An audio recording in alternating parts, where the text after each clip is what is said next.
minus 30 seconds.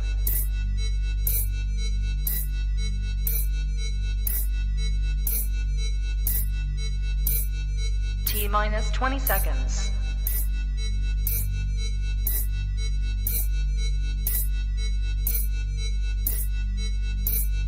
Ten, 9, 8, 7, 6, 5, 4, 3, 2, 1, 0.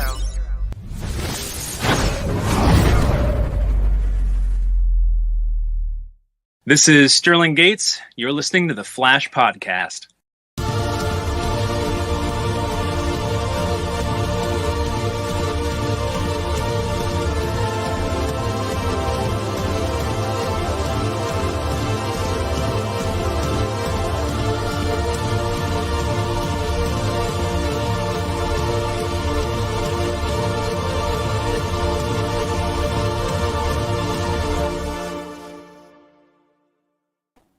Well, hello, buddy, and welcome back to the Flash Podcast, your podcast for all things agency series, The Flash, starring Grand Cousin as Perion, aka The Flash.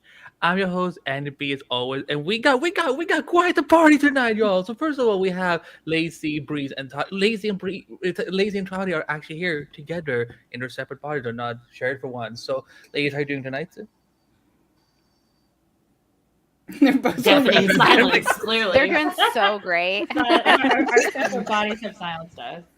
Sorry, guys. My internet is like struggling right now for some reason. I think it knew that I wanted to do something fun, and it was like, JK, you cannot have joy. It's all good. Or Breeze's terrible internet has affected us all through. Don't forget to check the email again for Mad's email. We can't miss it. Oh, okay. The call out. The call out. Breeze's internet. Did we miss one last week? Is that why? No. Yeah. I missed reading it last week because last week my internet was on the fridge. So then I had to. Oh my gosh. I had to stream it on my phone, being like, yeah, let me read the comments and let me try click on the intro and everything. So it was a disaster. But ladies and gentlemen, we're joined by some incredible guests tonight. We are, we haven't had a proper crossover because pandemic. Wonderful. But tonight we actually get to do one, and we because we have a little bit of a crossover within the show. First of all, you've heard her many times on the Flash Podcast. She's one of the hosts of Supergirl Radio. Welcoming back Ms. Rebecca Johnson. Rebecca, how you doing today? Great. Thanks for having us back on the Flash Podcast. Of course. And someone who I had to look back last week and be like, when's the last time I had her on the Flash Podcast? It was season 2. Been a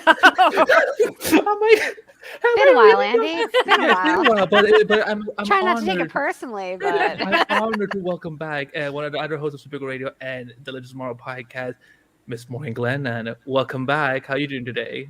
good. It's been a long time since season 2. Was it Christmas? I don't know who most of the people are on this show anymore. I mean, don't worry. You've missed out on some really terrible episodes. So just Yep. feel good about that. This is actually the Cecile podcast now. So. She just feels a lot of things, is what I'm sensing. Big feeling. Wow, I think she may have given you her power. Yeah, because in this episode, Cecile was, struggling a little bit. It was funny as we were setting this up because I was like, "Hey, Rebecca, we really want you to come on the podcast to talk about Dream, how you game." They're like, "Yeah, just know that we haven't watched Flash in a while." I'm like, "Oh, it's fine. We will get you caught up to speed." 50% of it is nonsense. 50% of it is good. It was hilarious having to explain why Daniel Panabaker now has blue hair.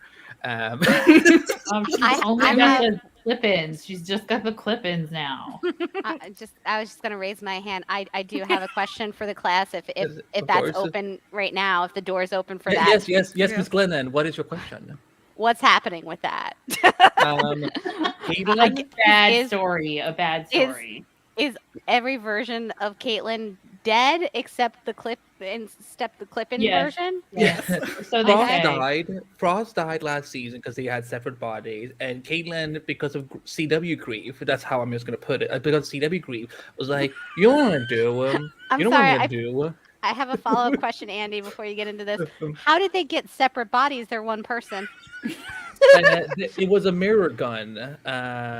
Sure. These are just questions you should not. Yeah, it was somehow a mirror gun separated two of them. Like Caitlin was having like headaches, and then she woke up one day and there was Killer I Frost. thought Frost was just gonna like burst out of her skull like it was Greek mythology or something. Like that might have actually That been is better. so dark. And so then what happens is Frost died, and because of Caitlin's CW grief, she's like, you know what I'm gonna do? What's healthy for me? Sure. I'm going to go take a piece of her hair during the funeral, Don't then like lie that. to my mother and my team what I'm Normal. actually doing, and I'm gonna try and clone her again with her DNA inside my DNA somehow. And then she gets into this magical chamber. She's not a meta. She's somehow like a DNA ice princess or something. I don't know. Yeah. It's very So she weird. gets into this magical chamber, and then she Wait, you left out how she built a laboratory of mad science in her because living I know, but yeah, she built a laboratory because she lied to the team. She stole equipment. I mean, that is dedication, though. Respect. Yeah, because this is probably the part where me and Lacy are just gonna argue. So I'm just gonna make this brief. Barry destroys the lab, rightfully so. Lacy, rightfully so. And He then was being a Caitlin, crappy friend. I We've been round and round with this many times. Yeah, Anyway, yes. so Caitlin gets into the magical chamber that she just made with like I don't know, a YouTube tutorial. And like someone turns it on and it does something, and apparently Caitlin is dead, but this new personality named Keone, who that we've never heard of and no one cares about, but now doesn't have white or brown hair, but blue streaks, so you know she's Yeah. a different person. Is in charge. We're of the no body. strangers to blue streaks on Supergirl Radio. It's true. It's true. I don't know who watches Community here, but oh my god, I forgot. Monica says the blue hair Oh my reminded me God, of having blue Community hair is on so that one amazing. episode of Community. I'm gonna stop asking questions after this one. I promise. Maybe. No, it's okay. I What- love doing this. What is this new character bringing to the story exactly? Like, why not just Nothing. keep Don't know. one of the older characters since it's the last Nothing. season? Okay. Nothing. That's a great question for Eric It's Wallace. it's something that we ask virtually every week. Mm, mm. You will hear me ask it again when we reach Keone Corner, Is where Yeah. I complain about everything to do with the storyline because I Yes. hate it. I love that. I did, although I have to say, I respected her like coastal grandma chic outfit at the end of the episode. It looked like something like Diane Keaton would wear. It does have like Any of some her sort of movies. like Pacific Northwest under the Tuscan sun vibe. Right? Yeah. Right. Like, She's I gonna don't eat, know. pray, love her way out of that scene. Yeah. That's for She sure. like Bad really goat. enjoys plants. Like this, her whole personality is that she likes plants. Honestly, That'd that's be what the real Caitlyn should have done. She should have just eat, prayed, love her way to healing instead of, I don't know, trying to revive her dead sister.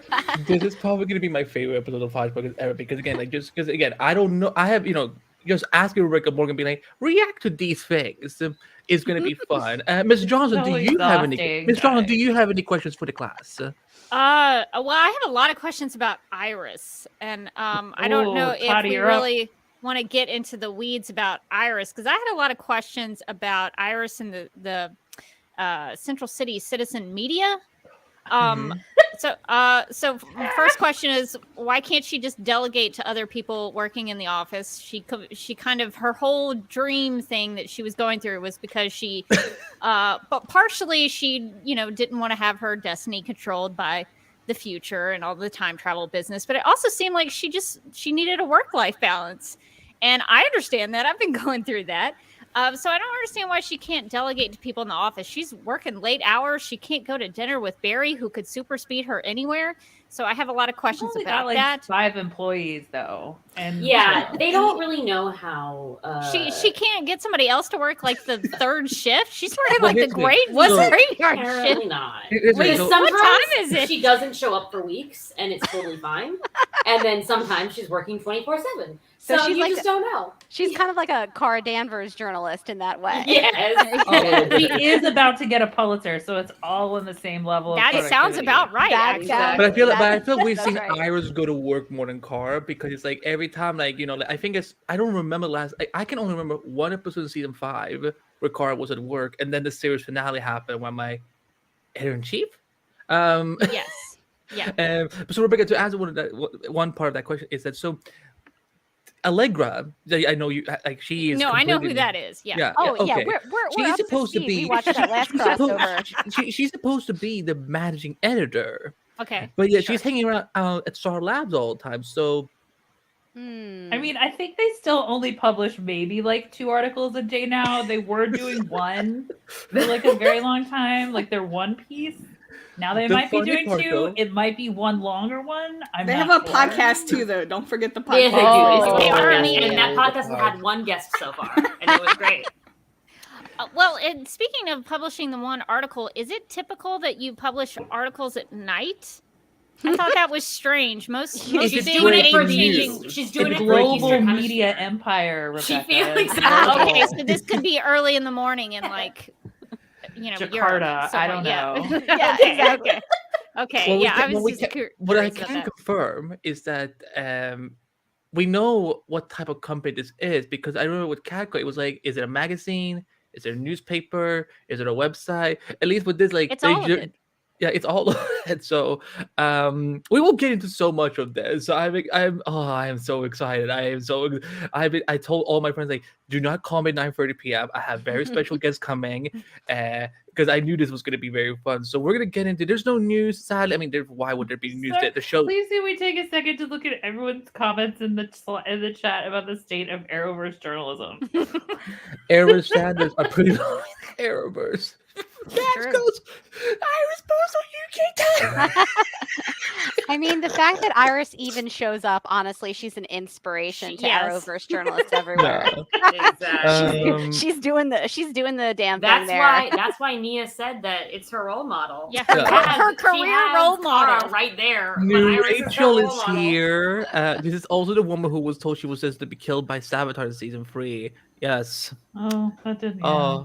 Oh, that was Matt goes. Iris needs to make Taylor work the long hours. Yes. So Taylor was the brunette sitting in that table. She's Who the hated everyone, Yeah, but now it's yeah. the Why doesn't Oh. she make them work the graveyard shift? Yeah, I agree. I mean, that's the thing. Allegra. That's what Allegra's supposed to do as a managing editor, but they're just like, nah.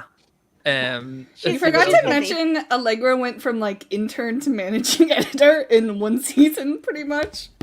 Wow, that's I mean, that's a not really career. that far Yeah. off, like the state of internet media anyway. Like, you post 3 articles somewhere, you're running but the I'm website, so- sorry. I was actually offended at Allegra, who was like, because the thing is, like, she's like 19 years old. Like, I would. Oh yeah. Remember Rebecca is in she? season? Yeah, in season 6, she was like a troubled like youth teenager or Oh, something. I do kind Ah. of remember that. Yeah. What? I think she's No, like I probably blocked like that out. 22 now. But just When like I baby was- Jenna is no longer a baby. Oh yeah, that's I mean, when I was 22, I wasn't even an editor at that point, so I'm just like, sis, how do you do this? Let's see what people are all saying. Yeah, that's right, Electra. Rachel, we don't talk about season 3. Yes, we do not talk about season 3. Oh yeah, I will agree with OG Rachel. New Rachel. Why do I keep mixing? Rebecca Morgan, be careful. I'm gonna possibly mix up one of your names by the end of this episode. So That's if, fine. yeah. He calls me Caitlin all the time, so it's fine. I It's call fine, at least he doesn't call you a baby. for legal disclaimer. I call her Jenna. I don't call her. Oh baby, can you talk about this episode? I said "Brie," a and- baby, not Okay, baby. cool. I'm just scared of my haters for like sometimes screen record me and just make me look bad. So I'm just gonna be like, I'm giving you context. I agree. Season 3 of Supergirl was pretty good, and then it got topical. I haven't got to use topical in a long term time. So, but let's get to episode 7 of The Flash, season 9, called Wildest Dreams. And this episode was written by Kristen Kim and Jeff Hirsch, and written by Jesse Warren. And I'm gonna pass it on to Breeze, kicking off our A story, which is about these two. If I can find my damn overlays, there we go. Yeah, so Nice I will try not to step on the B plot, which is about Iris's identity crisis. I mean, and other focus. than Mark being like a pervert, all the plots are pretty much together. So Yes, but we have a special guest this episode, which I don't know if Rebecca and Morgan saw the Batwoman Red Death episodes, but now Kara, Alex, Nia, Ryan and Iris all get brunch monthly, so now Nia and Iris are BFF. And Nia is having troubles with her powers, and she has a nightmare, and there's this creepy hooded figure who definitely looks evil, and kills Iris. And so Iris is in this dream, and she's at National City Jitters, which I did not know is a national franchise. I didn't either. I was like, oh, National City has a Jitters? And I've never seen that. I think my favorite part of the whole episode is that they obviously didn't want to like redress any scenery, so they just put NC in front of Jitters, but like as if they just like slapped it on with duct tape. Right. And Respect. weirdly, it looks exactly like literally down to where the tables are of Central City Jitters. Oh, weird. They're very strict with their franchisees. Yes. So she goes to Central City, which I don't remember how far apart they are, and Nia has no speed powers, but somehow she gets there by nighttime, and she goes to see Iris and says, Iris, you're my hero. You're the best journalist ever, but also you're gonna die in this nightmare. We need to figure it out. And then the hooded figure appears, and they get stuck in all these dreams that are different versions of Iris's kind of fantasy life of life being outside of a journalist, which I will say for the B plot. And they both realize they have some stuff to work through. Iris has to work through her self-confidence issues, I guess, her issues around feeling like her life is predestined. And Nia realizes that she cannot control her powers. She has to actually let go of control. And she confronts this hooded figure who turns out to be the ancient source of Nautorian dream energy, because this episode just is really getting into all the nitty-gritty of Nia's powers and origin, even though it's an episode of The Flash. And she's like, hey, yeah, you finally figured things out, because instead of me just telling you what you needed to do, instead you had to go through this elaborate plot of going through all these nightmares. And now I'm going to train you so you can be like an even better dreamer. And everything's good, and they wake up, and no one dies, even though it's mentioned constantly throughout the episode, like, what's going to happen to my baby, because Iris is pregnant, so no big deal. And yeah, that's pretty much the episode, or at least the A-plot. Yeah, no. So I guess my question to you guys is, how many of you guys watched Supergirl, watched it to the end? Okay, so Andy did. I did. I did, but I don't remember what happened at the end other than the... I remember texting stuff. Rebecca every morning afterward and be like, explain. What is happening? Listen, we podcasted about it. I couldn't tell you. We don't know what happened. I was surprised at watching this episode at how much stuff about Naltor and the dream powers were in there for just kind of assuming that everybody was super up to date. Yeah. On Supergirl. I did watch it and I don't remember any of that. I was like, Dreamer has dream powers and it came maybe from her mom, and that's it. Yeah, I remember her mom stuff, but when she's like, oh, my mom died from a spider bite, and I don't remember that at all. I don't remember the spider bite. I was like, is this a Spider-Man joke? Yeah, there was so many. When they started just showing all the spider, I'm like, Eric actually hates me. Because I'm like, because the thing is, Rebecca Morgan, Eric, not only does he love romance a lot, but he's the horror guy in the Arrowverse. So I'm like, I feel personally attacked. Why are we seeing all these? Not even Supergirl when her mom died, we had this many spiders. There were a lot of ravens and spiders. I think that was the episode Blood Memory from season 4, I think is what it was. I do remember that. But I'll let our guests start with their thoughts on this episode. It didn't seem like they had spider budget though, because it was all stock footage, but edited really creepy. Don't think I didn't see that. Don't think I didn't notice that. They were using Canva. That's my canon. Sorry, go on. No, I was just gonna ask Rebecca or Morgan, if you want to go first, what you kind of thought of this plot with Nia coming in cold to the season and being the Supergirl experts. I'm going to hand it off to Morgan first because she's a big Dreamer fan. So I'm curious what her thoughts were on it. Yeah, I love Dreamer. I love Nia. So it was really fun to see her back. I laughed hysterically when she was like, I can do almost anything with my powers, but what if I could do more? And I'm like, what more can you do? Listen, if the Arrowverse had continued on, I think Nia was on track to become a villain. She's she's like, listen, I'm not going to stop until I am literally all powerful. I'm your god now. She but has no weakness, by the way. There's no weakness. She has no kind of kryptonite, so she would be all Wait, powerful. really?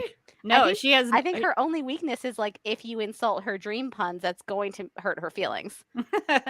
They did show the tidal wave, her stopping the tidal wave. Did you catch that? Yeah. I did. I was like, I hope Rebecca's seeing this. She stopped the tidal wave. I like that they had her admit, like on camera, like my powers are pretty much limitless.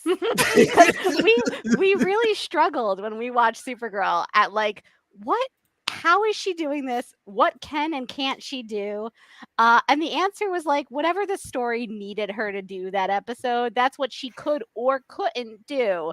So it was fun to have her be like, I am so powerful, but I could be more powerful. Reminds me of Cecile. How dare you compare? How me dare to you? Cecile? That is so offensive. That seems unkind to Nia. What did Cecile she is the do? greatest superhero ever born. She's oh good lord. I was say I am something really sickened. mean. No, I love Nia more than Cecile. I'm just But saying good, the good. Right? I unlimited wish Nia power. would stay and Cecile would leave. That would be fun. Yes, can we trade? Exactly. I did think She could go the raise her episode, child.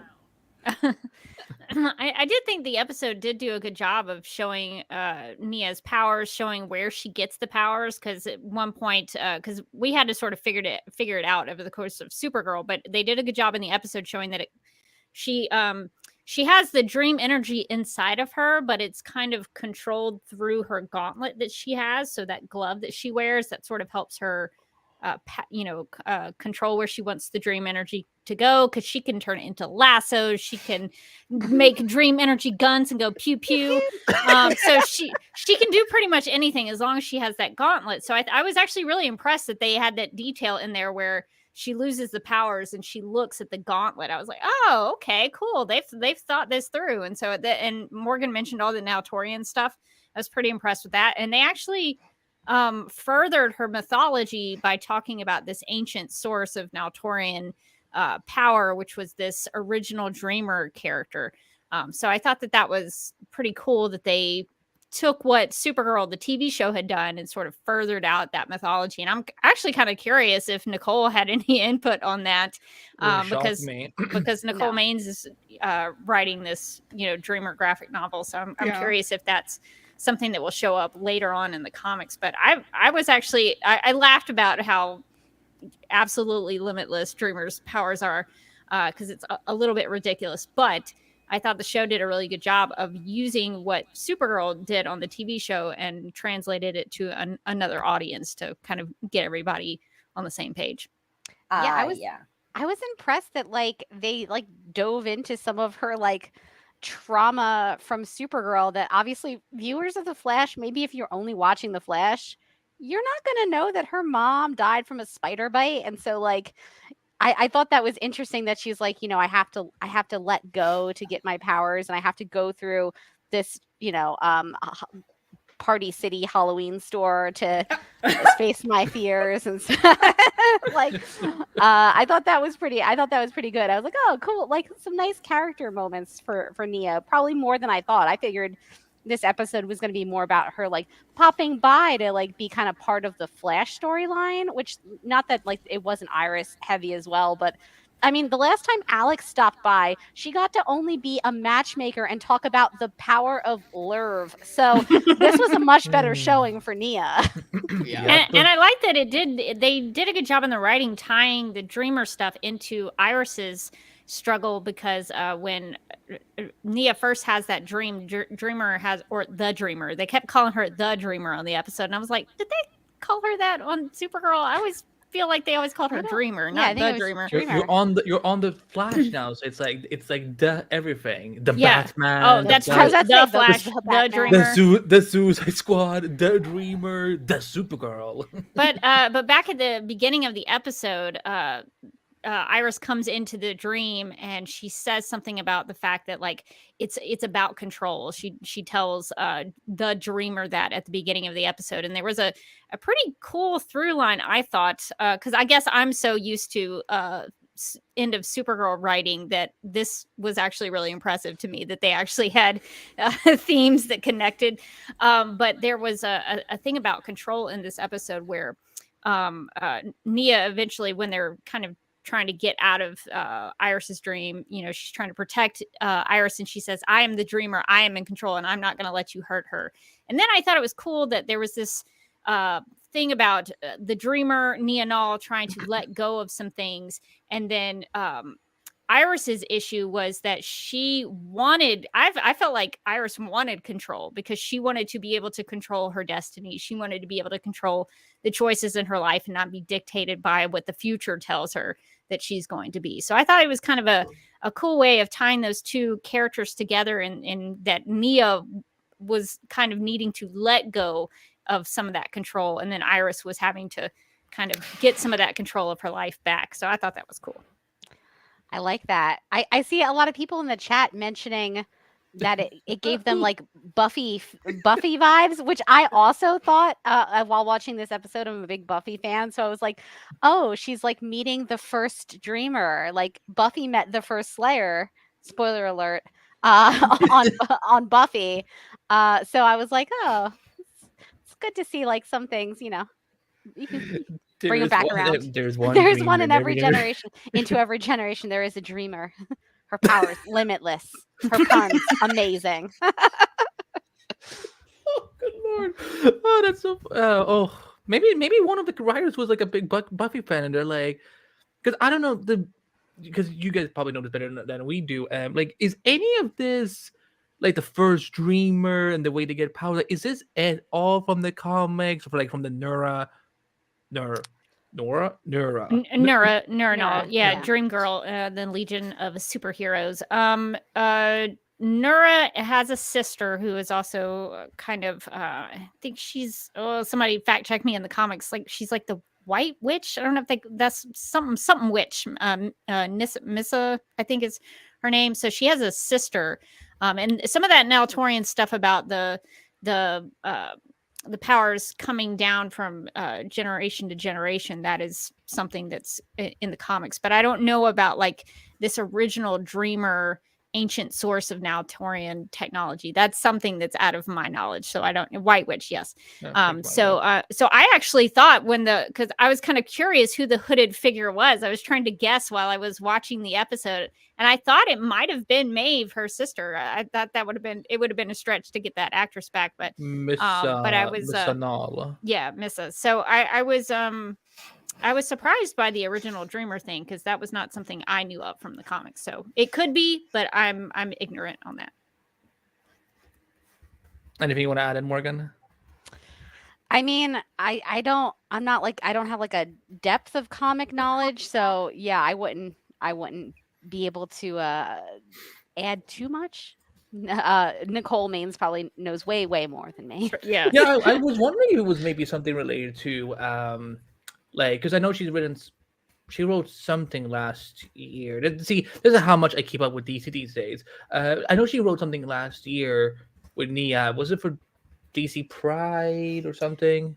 She wrote something for DC Pride, and then she also, I think that was DC Pride #1, and then she also teamed up with Tom Taylor for the Superman Son of Kal-El. Dreamer made the first official appearance in DC Comics continuity in that series.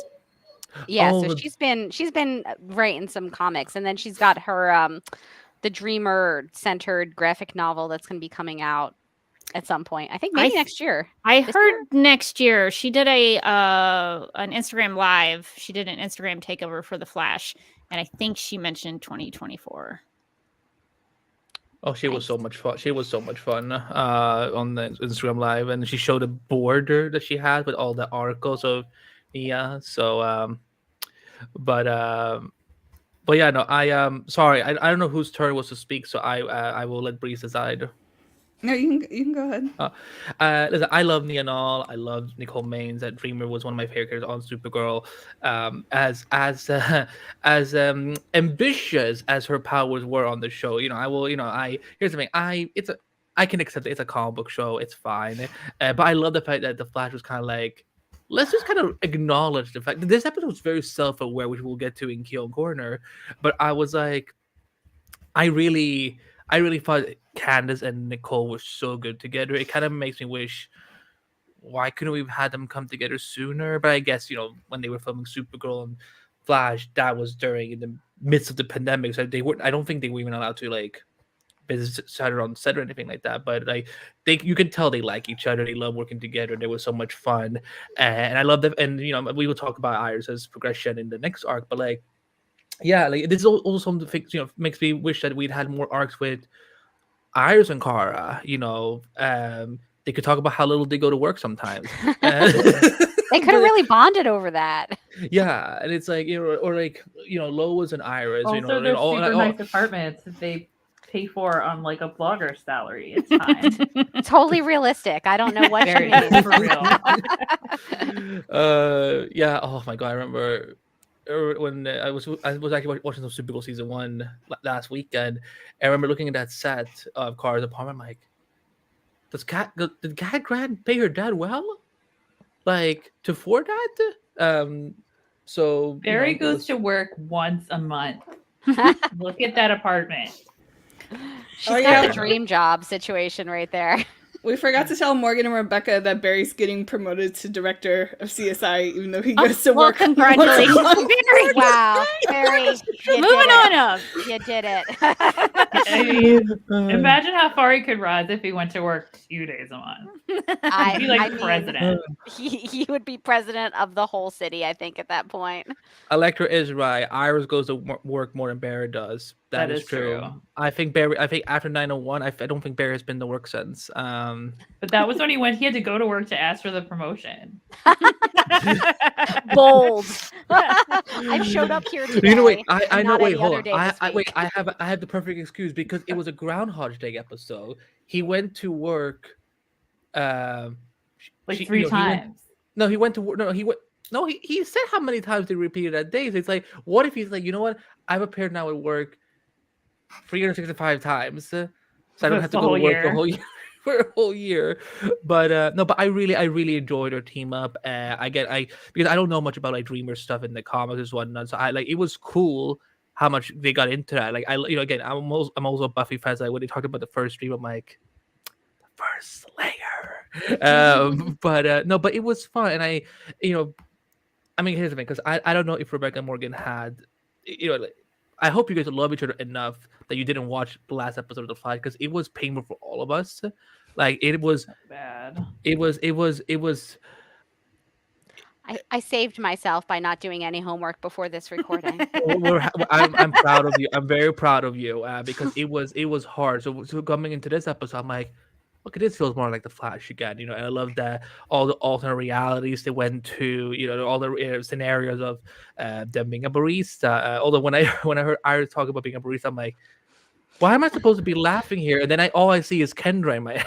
She went to her like Hawk Girl alternate reality there. I thought that was like one of the more realistic parts of the episode, where it's like at a certain point in your career, you just think about like your entry level job and you think, man, I didn't appreciate enough that like how much time I spent on GChat at that job. Just sort of reading recaps of Gossip Girl. This is not a personal anecdote, by the way. I actually remember the Gossip Girl days and your role in them. Oh. This is a more of a universal experience. We all had it, remember? Exactly. We all did it together. No, but I really enjoyed it. And then I'm still so angry the sequel got cancelled. But anyway, I also loved, because I know this was a nice callback to season 1 of Iris. She wanted to be a cop. That was really cool and fun. I love that like Nia was asking all the right questions about Iris. Kind of like, this could have been my life. And Nia's like, we're in a dream. We're in a nightmare. We need to get out of here. We need to look for the door. Although it was funny when she said, like, in every dream, there's always an exit. I'm like, really? I was like, was this a Supergirl thing? Like, was this something like? Because there seems to be like dreamer rules that they have about dreams that don't apply to like any real people. all these like, there's always an exit. Like this happens if you stay in a dream too long. That sort of makes sense to me because eventually you wake up. So maybe when you wake up, that's the door you walk out of. That's I don't the know. exit. I'm just trying to figure out something to justify it. But it was fun. I love their team up, and I wish. Again, if Nicole could have come back for another episode this season, this would have been fun. But I like, as far as an interlude episode goes, this is definitely one of the better ones in a long time because it's not we're not focusing on the big bad, but we're progressing Iris's arc because we know she's entering a big chapter in her life, so I enjoyed it. I enjoyed it quite a lot. Lacey, I know you got a chance to talk to Nicole. What did you think about this episode? I love her. She's honestly one of the most fun interviews that I've ever done. I've talked to her a couple of times. She just loves Dreamer so much, which is so nice.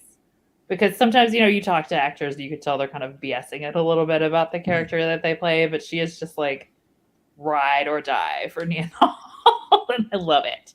But I also loved this episode. Like, I've complained before that I don't like. It's the final season. I wish we had structured it a little bit differently, so these interlude episodes were not necessary because it feels really like, why are we doing this? It's the last season. There should be something bigger at work here. But if we have to have interlude episodes, I wish they all could have been as good as this one because this episode was great.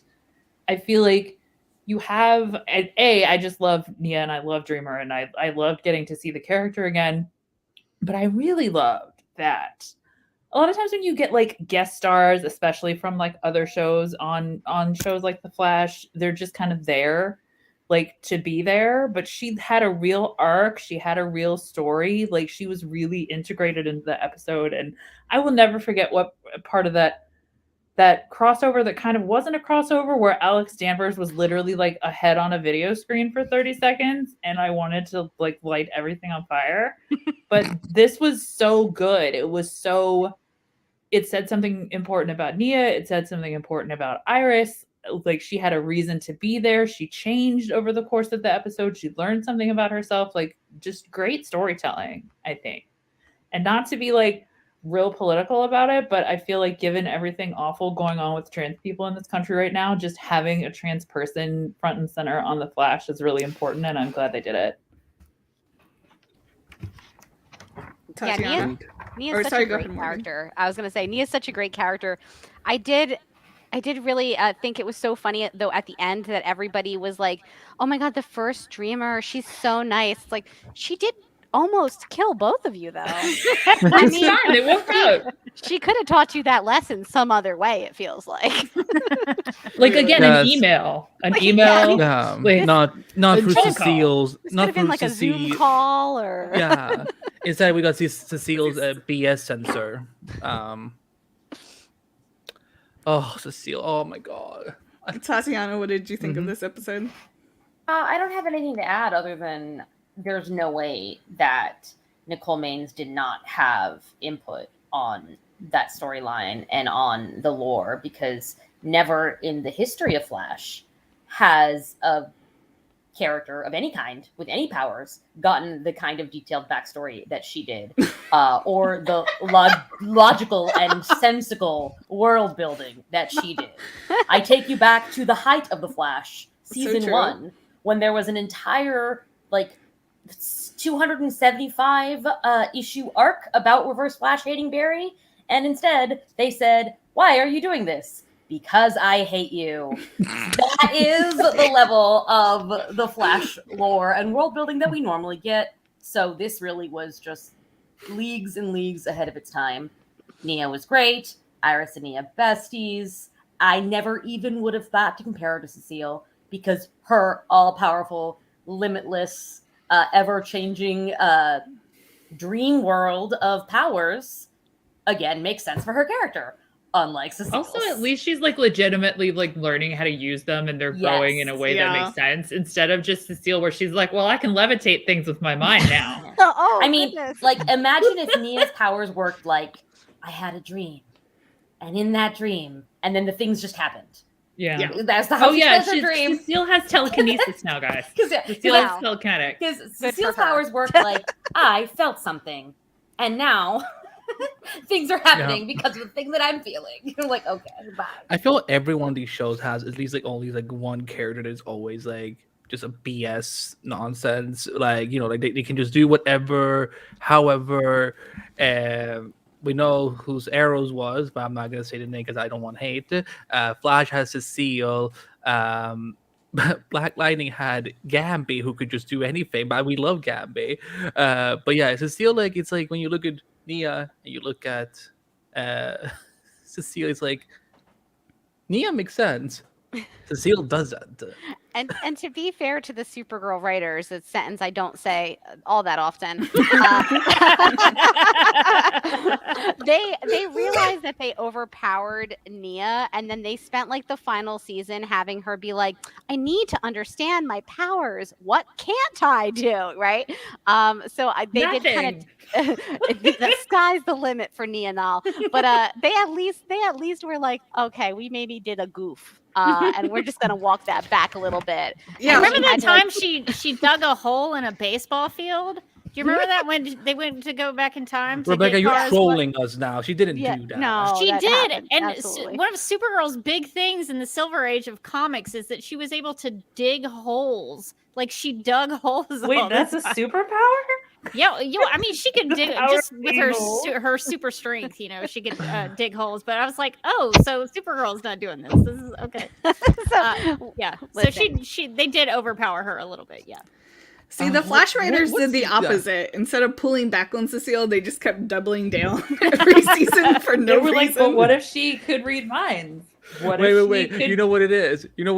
It's the meme from Wonder Woman 1984. Again, a movie with a title that has no. The year has no meaning, but we just roll with it. When Max Lord goes, wait, hold on, let me do this. Life is good, but it can be better. And the Bible's motto is, Cecile's horrible, but we can make it even more terrible.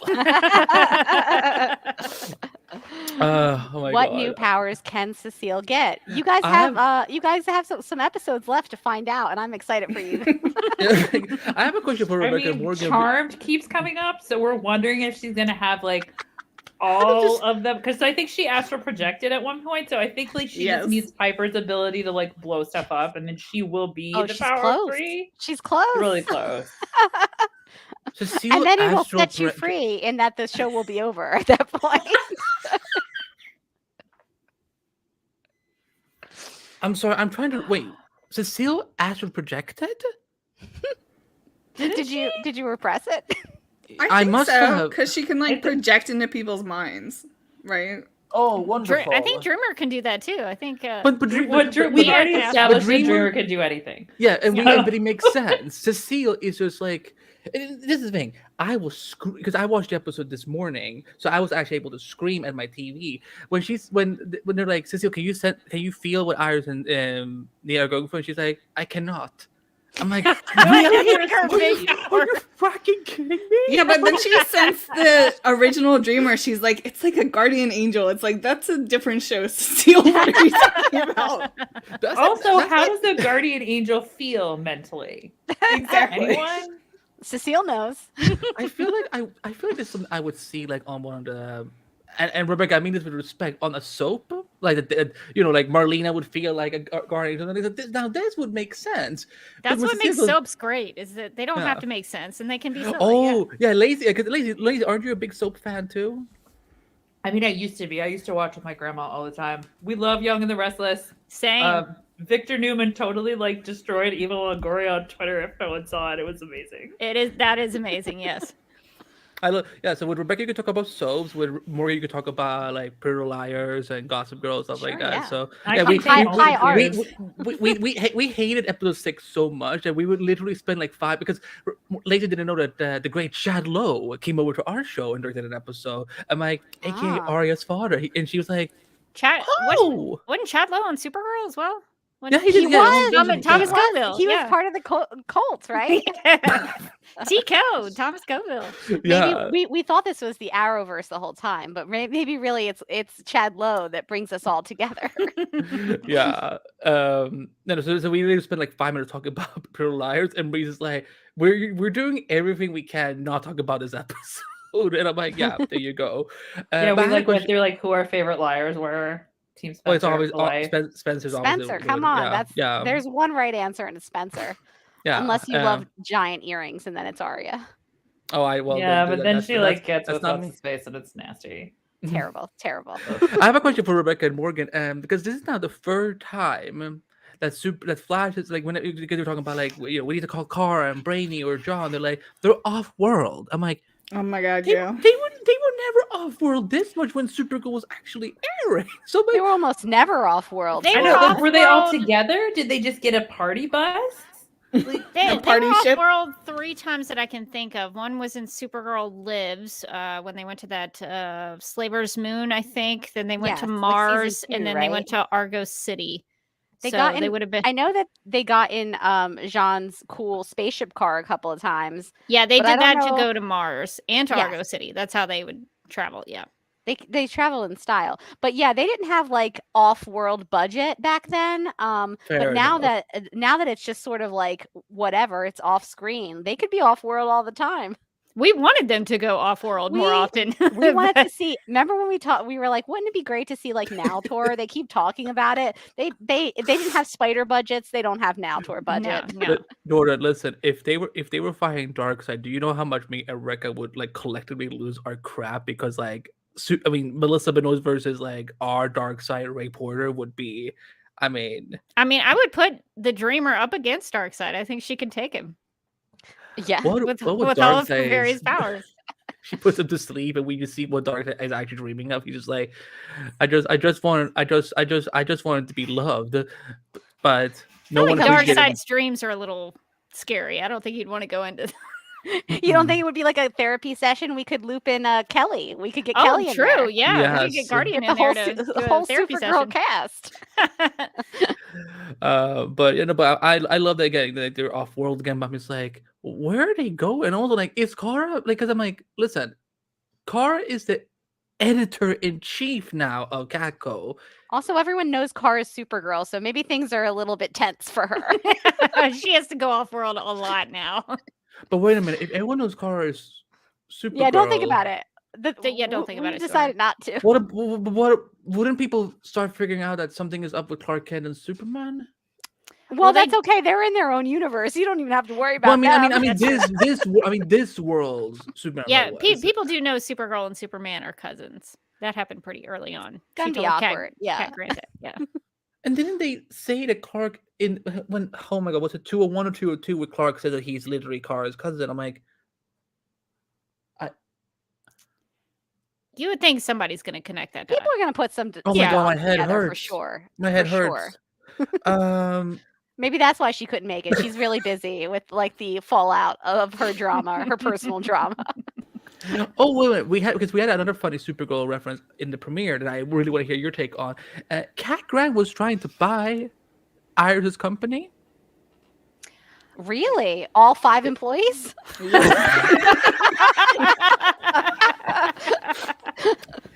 Response. Iris turned her down. She turned down Cat Grant level money. But she got her Because- sugar mama sued to buy Coastal City papers. Coastal City's Oh, papers. you guys would love Sue Dearborn so much. I mean, the answer to Iris's problem is that she has a rich friend. That's. Yeah. I mean, that's always That gonna helps. help. Honestly.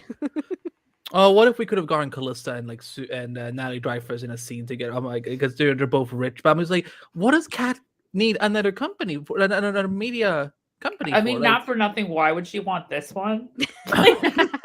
It saying, doesn't I'm just seem saying. like a Lacy, large organization, or Oh yes, you know how all the money's in journalism. I also don't know. There's money in Making bank journalism. writing stories. Cat wasn't really all that active later on in Catco. She No. sort of did the interview with Kara to reveal herself to the world, but I don't know how much she's going back and working there. I thought she was having a good time living in a yurt, so I don't know. I just what she imagine would Cat be Grant doing got with her like Cat Grant got her like her own Oprah show or something like that within Catco World Media. She's like, like Kara, you deal with editorial stuff. I will Oprah my things. I love that Um, idea. But it's just called Cat ! And like people come out and start talking to her, and then she gets like really judgmental and tells them everything that they're doing like wrong in their life. I'd watch Cat. I would. Yeah. But wasn't She'd but probably but, help people. but Kitty Carly wasn't this? I think this was in the future, though. So I still want to know how did the cars coming out affect Clark in present time? I realize there's something I can tell the group here off screen after this, so off air. So I just remembered. Anyway, shall we move to the B storyline with Rebecca Morgan? You're about to get your first toddy cap. We're gonna have so much fun. You don't know that. Sounds so excited. Yeah, plus it was already discussed. So Iris doesn't like the idea of getting a Pulitzer Prize because who would? It is horrible. So she is she's been sad like all season, to the point that I was like, I don't know, does Iris know how to smile anymore? But then Nia showed up and she remembered what it was like to be a barista at Jitters. And then she was like, oh my God, these were the best days of my life. Season 1, take me back. If I was still a barista at Jitters, I'd want to kiss Barry Allen all the time because he would figure out how to fix the froth machine or whatever it is. So there was that option. And then there was also the option of previously, before The Flash was actually made into a TV show, they were going to make Iris a police officer. And then they were like, no, we can't do that because then she would be too involved in the show. So they took it out and they replaced it with journalism, which they did not know how to do. So once again, Iris was like, oh my God, that's so crazy. If I were a police officer, my career would be shown on screen. Also, a really, really cool idea. I love it. However, Nia does not love it because they're about to be murdered by her great, maybe ancestor. I'm not entirely clear what the Dreamer line is, but whatever, it's cool. In the end, after revelations, Iris realizes that the power to choose her destiny was inside her all along. The first time that she wrote in her notebook some fan fiction about One Direction members that sent her on the way to becoming a journalist today. And if she had not done that, then maybe she would win the Pulitzer. It doesn't matter now if she writes about the Red Death. She could write about BTS and still win the Pulitzer. What? So I wish she would have. I had a question because she knows that the headline of the article that she wins the Pulitzer for, and this does open up a can of worms of like, what if she just put that headline on some anything? BTS fan fiction? I think that's why they had Allegra write the headline. I would try to win that Pulitzer for something truly unhinged, but I'm not a good person like Iris. Also, where did they get that like press photo of the Red Death? Right. And also, like a I just screenshot. really want to understand why this is why is this the Pulitzer Prize winning article? You know, like I get when it's an expose on Lex Luthor, like, okay, you know, whatever, sure. Like that makes sense though. Like, sure. Okay, you win the Pulitzer for that. Or if you're like fucking, you know, Harvey Weinstein. Also, I would understand you at the Pulitzer for that. You go from cussing to mentioning the planet. I'm just saying, like, when it's something like you're really like, the people need to know. Did the people need to know that an alternate version of Ryan Wilder was real mad at Barry Allen in another universe for some reason? Is that what that was? It's like That's a what it recap. was. She's winning a Pulitzer for a recap, you guys. Exactly. Like, it doesn't make sense. A Gossip Girl recap. Exactly. Oh, I could have had it.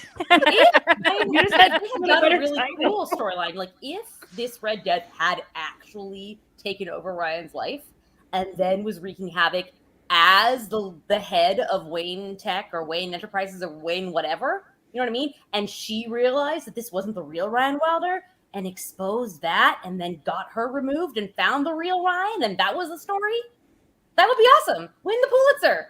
But like, I kind of want that now. Does not make sense. Anyway, that's not to say, like, this. My point is that she deserves a Pulitzer for existing, so fate was correct. And that is why it doesn't matter what she does. The end. I will say that the Pulitzer committee in the Arrowverse is very generous. Giving it to people who like never small show up children. for work.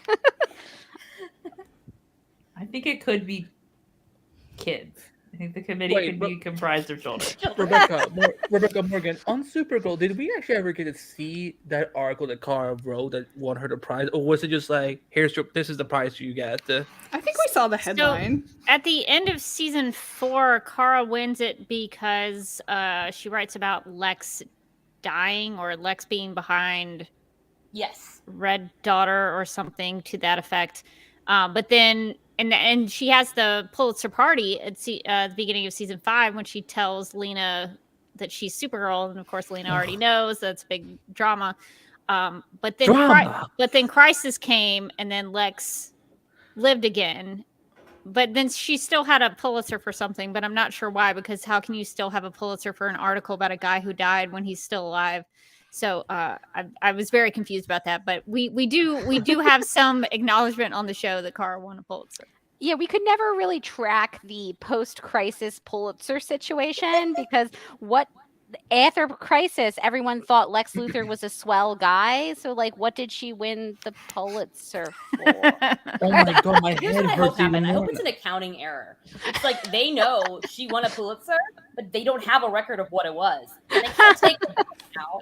It's just like a glitch in the multiverse. They're just too embarrassed to admit they don't know what the article was. It's like when the Oscars opens up the wrong envelope. Oh my god. Yes, it's too late. Also, Liv says that she should have won for the Black Hole Expose or the Trapped in the Mirrorverse article, and I totally agree. That would make sense. Like, hey, I discovered a Mirrorverse. Here you go. Wait a minute, I just realized something. Kara won the Pulitzer for writing about Lex Luthor and Red Daughter. Oh. Iris wins the Pulitzer for writing about Red Death. Putting red in the title. Red in the title. That's how you do it. I hope everyone's Those are some listening. SEO tips for you right there if you want to win a Pulitzer. I'm actually gonna need an aspirin from this. Like, I'm like, wait a minute, what is happening? Like, yeah. So thoughts. I love Morgan, it. Rebecca. I think it's great. I just want to say that was my thought. My thought is that it's great, and that I love that they tied together that Iris was feeling uncertain all season long, to the point that it was like stressing me out. Like, why are you so stressed, Iris? What is happening? And now it really feels like a true culmination of this arc, of her actually being like, you know what? I can let go and let love, and my life is just good now, and it just has to be. Okay, now, ladies, you may speak. Red wins it all. Wow, but why? Now all I think is, oh like, my god, Elektra! The first article we saw from Iris is about red skies. Oh, Taylor Swifties. Swifties rise. Wait, she has a song called Red Skies? No, she has a song called Red. I mean, Red. the album is Red. Okay. Her first greatest album was Red. Okay, anyway, continue. No. Now they're all the greatest. Rebecca Morgan, go for it since you're our honored guest. Well, I was gonna put it out there that maybe having a dream pun in the title was what it took to get a Pulitzer. But I think the red connection is the main thing there. I think that you all have figured it out. So I think that's really good. Yeah, it's funny. I don't know if Lois Lane in the Arrowverse has won a Pulitzer. Because at one I'm point sure. Her writing is too good. Just too good for the Too good for this world. Because at one point she didn't, but now I don't know with things the way they're going in Superman Lois. I haven't kept up with season 3, so. But yeah, I thought the stuff with Iris I thought was really good, and I really liked the interplay with Nia. So I thought they did a really good job, and the acting I thought was good. I was really impressed with how they the two Nicole and Candace played off each other, and I really liked that a lot. So regardless of whether or not the article was worthy of the Pulitzer, I thought the storyline and the acting was pretty good. Yeah. Is it bad that I was trying to read what this text said? And I'm You like, shouldn't. I You should. I'm shouldn't like, try. this will hurt my eyes. That's so funny. Yeah, no, I like the storyline too. I like that the way that they, crossed it with Nia's storyline about like letting go, and Iris's was more about like taking control back because she felt like she didn't have any. And I also feel like it's like one of the more relatable stories I've seen on like TV recently of like being like, am I where I want to be in my career? And like, was I happier when I was a barista? There's so many coffees back then. Or like, you thinking about like some other career you could have taken, and you're like, I would have really loved that fictional other career. Like, when times get tough when you're on your actual career. So I thought that was like, it felt like a real storyline that somebody like Iris's age and like at her career would maybe start thinking like, oh, this is so hard. And, occasionally I have to come into the office and sometimes I have to work late.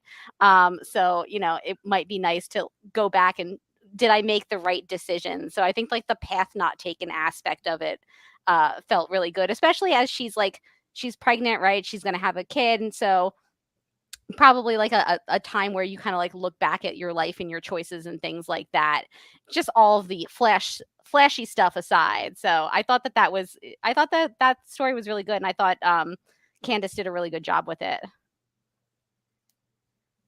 Yeah, no, I know how important it's been for Irish fans that we actually get to some of the meat of Irish journalism stories. So I know like this show has has sometimes not always succeeded in that, but I felt this was actually really, really good because she's going through all of this now, and she's asking the right questions that because everything is about to change for her. Like there was we had a few episodes ago where she talked about like, I'm really worried if I'm will I even get time to get one more story out before Nora is born. And thank God that baby Nora is fine after everything that happened in this episode, like the falling to the ground, going, having fever. I'm like, this can't be medically good for a child. But this is the same show that had Caitlin once, like, what was it she did during season 7, Lacy, that you got like so tripped out about because like it was even during the pandemic, but she wasn't wearing like gloves or sanitizers or anything, but she was still doing like doctory things. I don't know. I'm sure there's like a million. She was things. doing like surgery, like on. Right. It was Allegra's cousin, right? Mm-hmm. Yes, and she did not have gloves or like a throat. surgical mask on or anything. By Like, her she's basically throat. just spitting in there, spitting right in that open body cavity. It's fine. Yep. Oh, Mind the Gap says, despite being having access to the multiverse for years, I bet this episode was inspired by Everything Everywhere All at Once. I wouldn't know. I don't think it was deranged enough. Like Iris needed to have like a raccoon on her head. Yeah, somebody needs to have hot dog fingers, I think, for that to be. This is like Everything Everywhere All at Once, like light. See the CW budget version of Everything Everywhere All at Once. Yes. So you mean like there wouldn't be anything at all because the CW has budget? So it's more like some things sometimes. That's Nowhere. it. Nowhere. That's true. Because we gave all the money to Supernova. So y'all, this week's episode, no spoiler, but like, I'm like, I know where all the money went. To them. David Zaslav, if you need another tax write-down, you know where you can get all the money from, I guess. No, but I enjoyed it. I really enjoyed Iris coming through, and then, yeah, she published the article. I'm still hoping we get Pulitzer ceremony or something, because I'm like, listen, for fan edits, I cannot accept this show only giving us that one dream scenario where Iris standing at the podium with this one random guy, just like, like whatever, and then we don't even get to hear her speech. I'm like, Eric, you got to give us more. So, otherwise, I will have Tawny write an Iris speech for her, and we will just reenact it on the podcast. Who wants to go next before we get to Lacy's favorite corner? I'll just give I'm just ready for Keon corner. Let's go. I'll give my thoughts quickly. I did feel like this was almost more of a Nia episode than an Iris episode because it went so much into her backstory, which I was surprised about. I do agree with Tatiana that I'm glad that they tied it to some of her stuff earlier in the season. But I feel like this show does this a lot where someone has a problem or they're going through something and then they have a big talk with someone. Like, she already had this talk with Barry, and then, like, 2 or 3 episodes later, they have the same talk with someone else. So I feel like it was a little bit repetitive. Like, I know Iris was still going through it, but I just, like, I wouldn't be surprised if 2 episodes from now she has, like, the same talk again with someone, just because the show loves to do that. But I did love the different kind of lives we saw, kind of tied back to the Earth 2 stuff we were talking about last week, where she's a cop on Earth 2. And I'm glad that she's kind of accepted that, like, this is not predestination. She earned her Pulitzer, which she did. Did not like that they put her, because just her get pregnant episodes later and be in danger, even though we knew she was going to be fine. But it's just like, really, I hope that's the last time that happens between now and her having the. Well, Lacy, take us home. And this could be, because I don't know how much exposure Robert Reckenberg has had to Mark, so this will be fun. So talk Mark about is this the dynamic dirtbag. Mark is the dirtbag.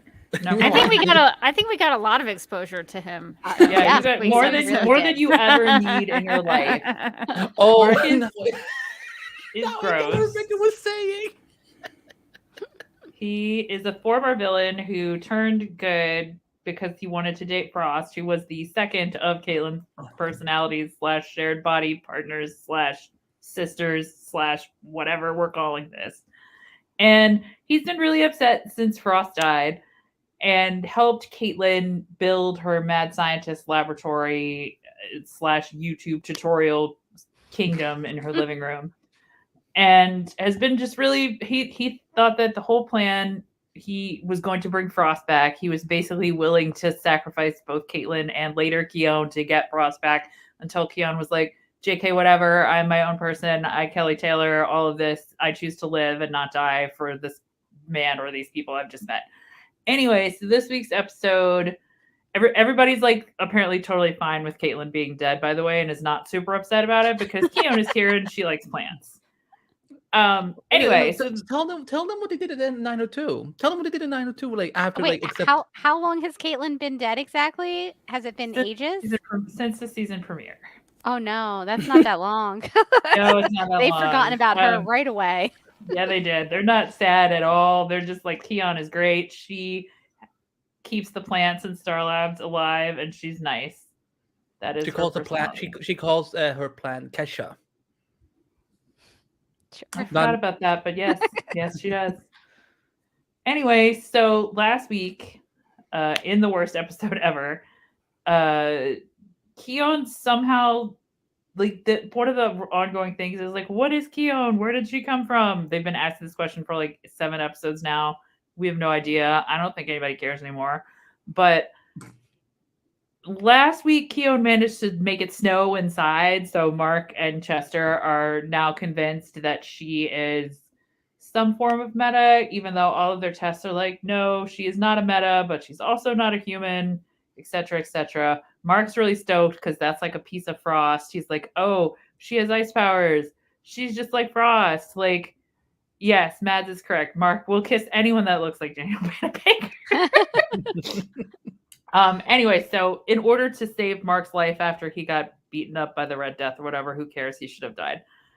But for some reason, Keon, not understanding the basic rules of medical care or any human interaction, decides that the way to bring Mark back to life is to kiss him while he's unconscious. And she somehow does this with magic. I don't know. She kisses him while he's unconscious. He wakes up and is suddenly healed. It's a miracle. Mark's alive. We all have to suffer for it forever. But now the upshot of this is that Mark is basically having dirty dreams about Keon. Is that the upside? It's really not. So now he's having like dreams where he's making out with Keon, and he's decided that he's now really into Keon, not for herself or any sense of her own identity, but because he thinks she's basically Frost, and he decides that they need to be together. And he basically tells her he wants to hang out with her under the guise of like working on figuring out her powers or whatever. But instead he just takes her to like the one crappy bar in town that everyone goes to, but that he particularly loves to get in bar fights in. So they go there, and then he wants to take her to the roller derby because Keon definitely looks like a girl who's down with the roller derby. And all these other things that he's like, oh, we're going to do all this stuff. And she's like, why have you not asked me what I wanted to do? about any of these things. And then she basically just reads him for filth in front of a room full of people at karaoke. And it's honestly excellent. But then it's still all about Mark having a lot of feelings about Frost. And the show never super acknowledges the incredibly terrible way that he creeps on her and does not respect her humanity and does not even see her as her own person, but simply a vessel that sort of looks like a girl he liked one time. It's gross. I hate the storyline so much. Like, I can't believe we're still 7 episodes into this and we have no idea what Keon is, because later she gets upset when Mark tells her that he's leaving town to find himself or work on himself or whatever. She gets upset and like flash freezes the family brunch. Awkward. But also, why? Who cares? People weren't mad enough about that, by the way. I would have been furious. I know. She totally froze like the mimosas and everything. Oh my god, I agree.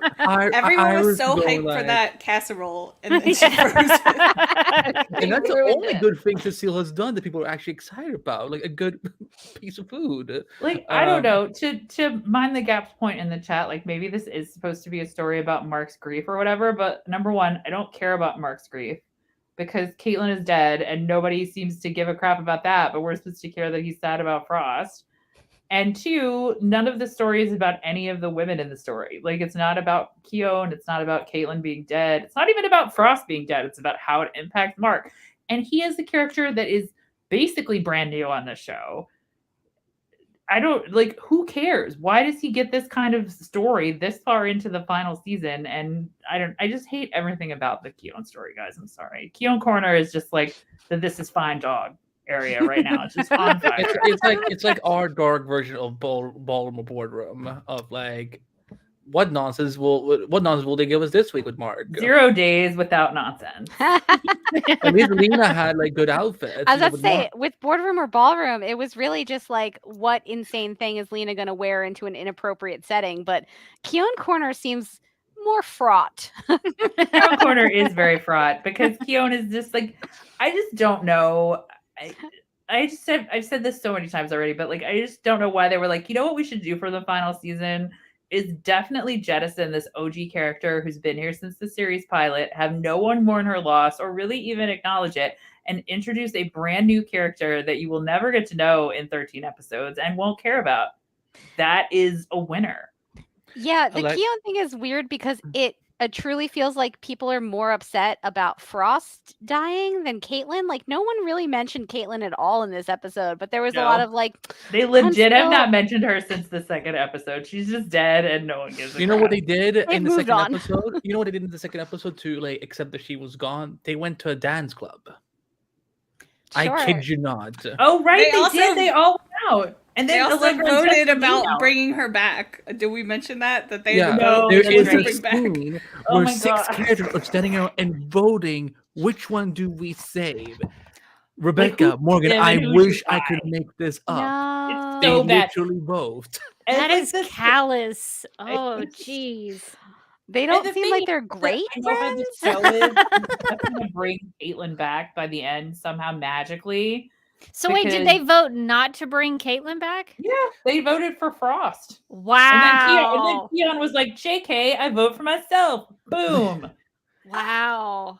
I hope Caitlin comes back at the end and she's just like, none of you people are my friend anymore. I'm taking my blue streaks and I'm getting out of here.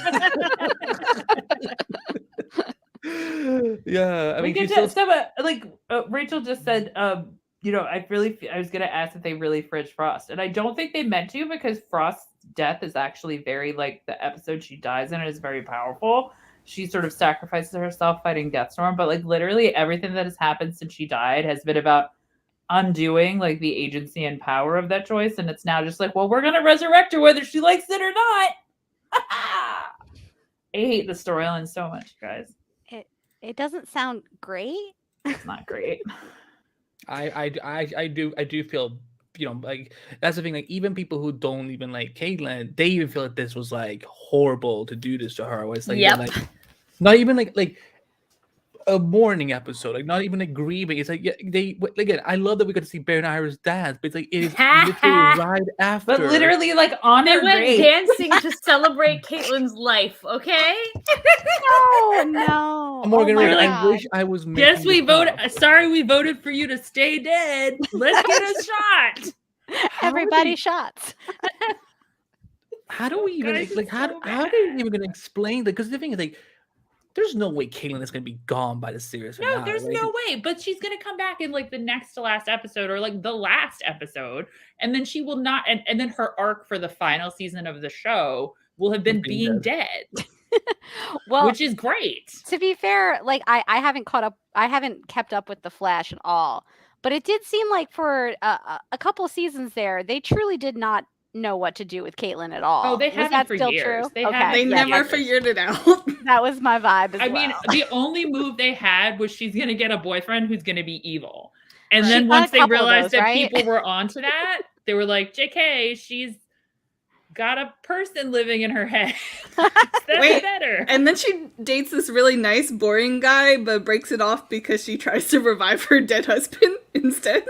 So Not And the great. guy, the and dead the guy husband was was just much fine hotter. with it. They were in that same bar, by the way, and he was just like, It's a one bar. I It's understand, like the I bar. understand, I understand. It's our. Oh my God, Rebecca, it is our die bar. It's Morgan and Rebecca. It's our alien bar. That's Oh, what yeah. it This sounds like, reminds yeah. me, I actually watched earlier this week the movie Three Faces of Eve with Joanne Woodward. And I was like, this is just like a better version of the Caitlyn storyline. And it also does end with, all other personalities except for one dying. And it's like the Keown personality that lives. So maybe that's what Eric watched. And then he was like, wait, I have a great idea. I want to see all the different versions of Caitlyn's like battle it out, like battle royale style before the end of this show, and then Then like there's like a couple that we didn't even know were there, but they have Exactly. like purple streaks. Or exactly. Each Oh. version has a different streak in her color streak in her hair, and then like by the end of the series, it'll just be like Hunger Games style, who wins. And then suddenly walks in Body. suddenly a bunch of Tom Cavanagh doppelgangers walks in. They're like, wait, us too. No, I don't allow that. Yeah. They all died. They all died. They sacrificed themselves for the Speed Force. All the Wells all died. of the Harrison Welleses?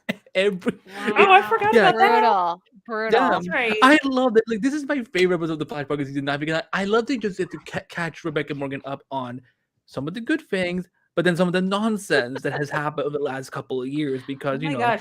Look at in the chat, Carla, Caitlyn's mom didn't even mourn her. No, she did not. we don't know. Brutal.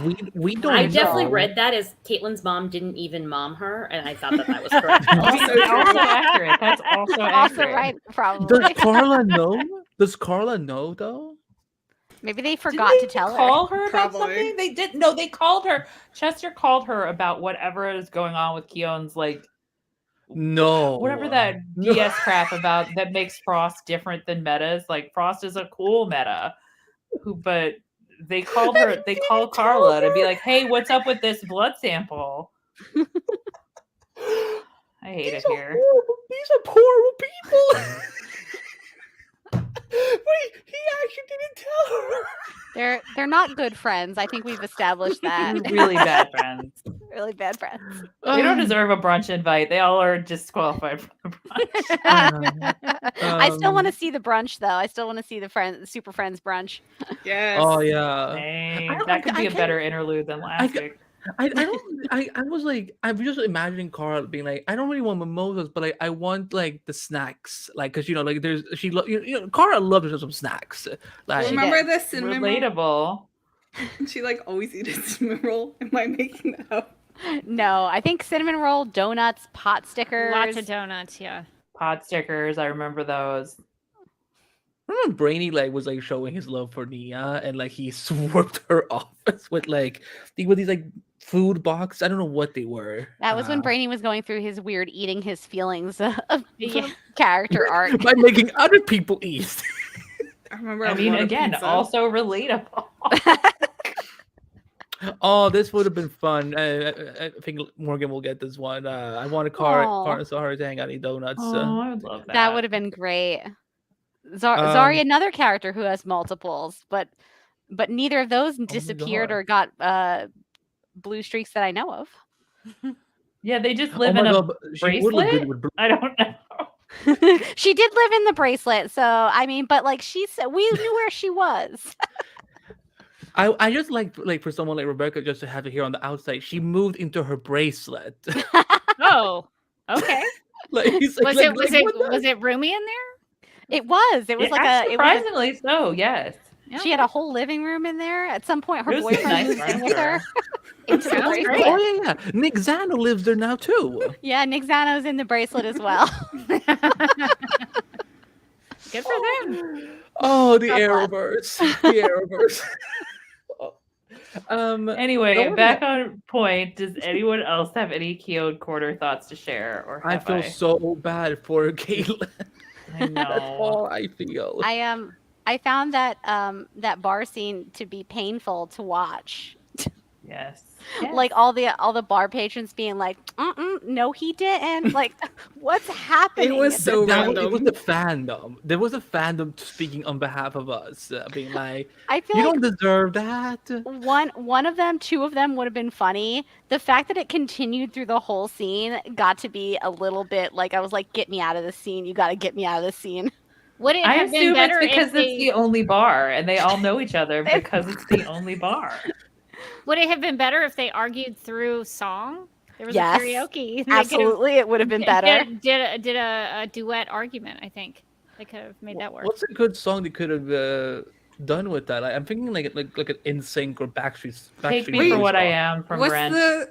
I was Yes. gonna say, what's the High School Musical song that Troy and Gabriella sing?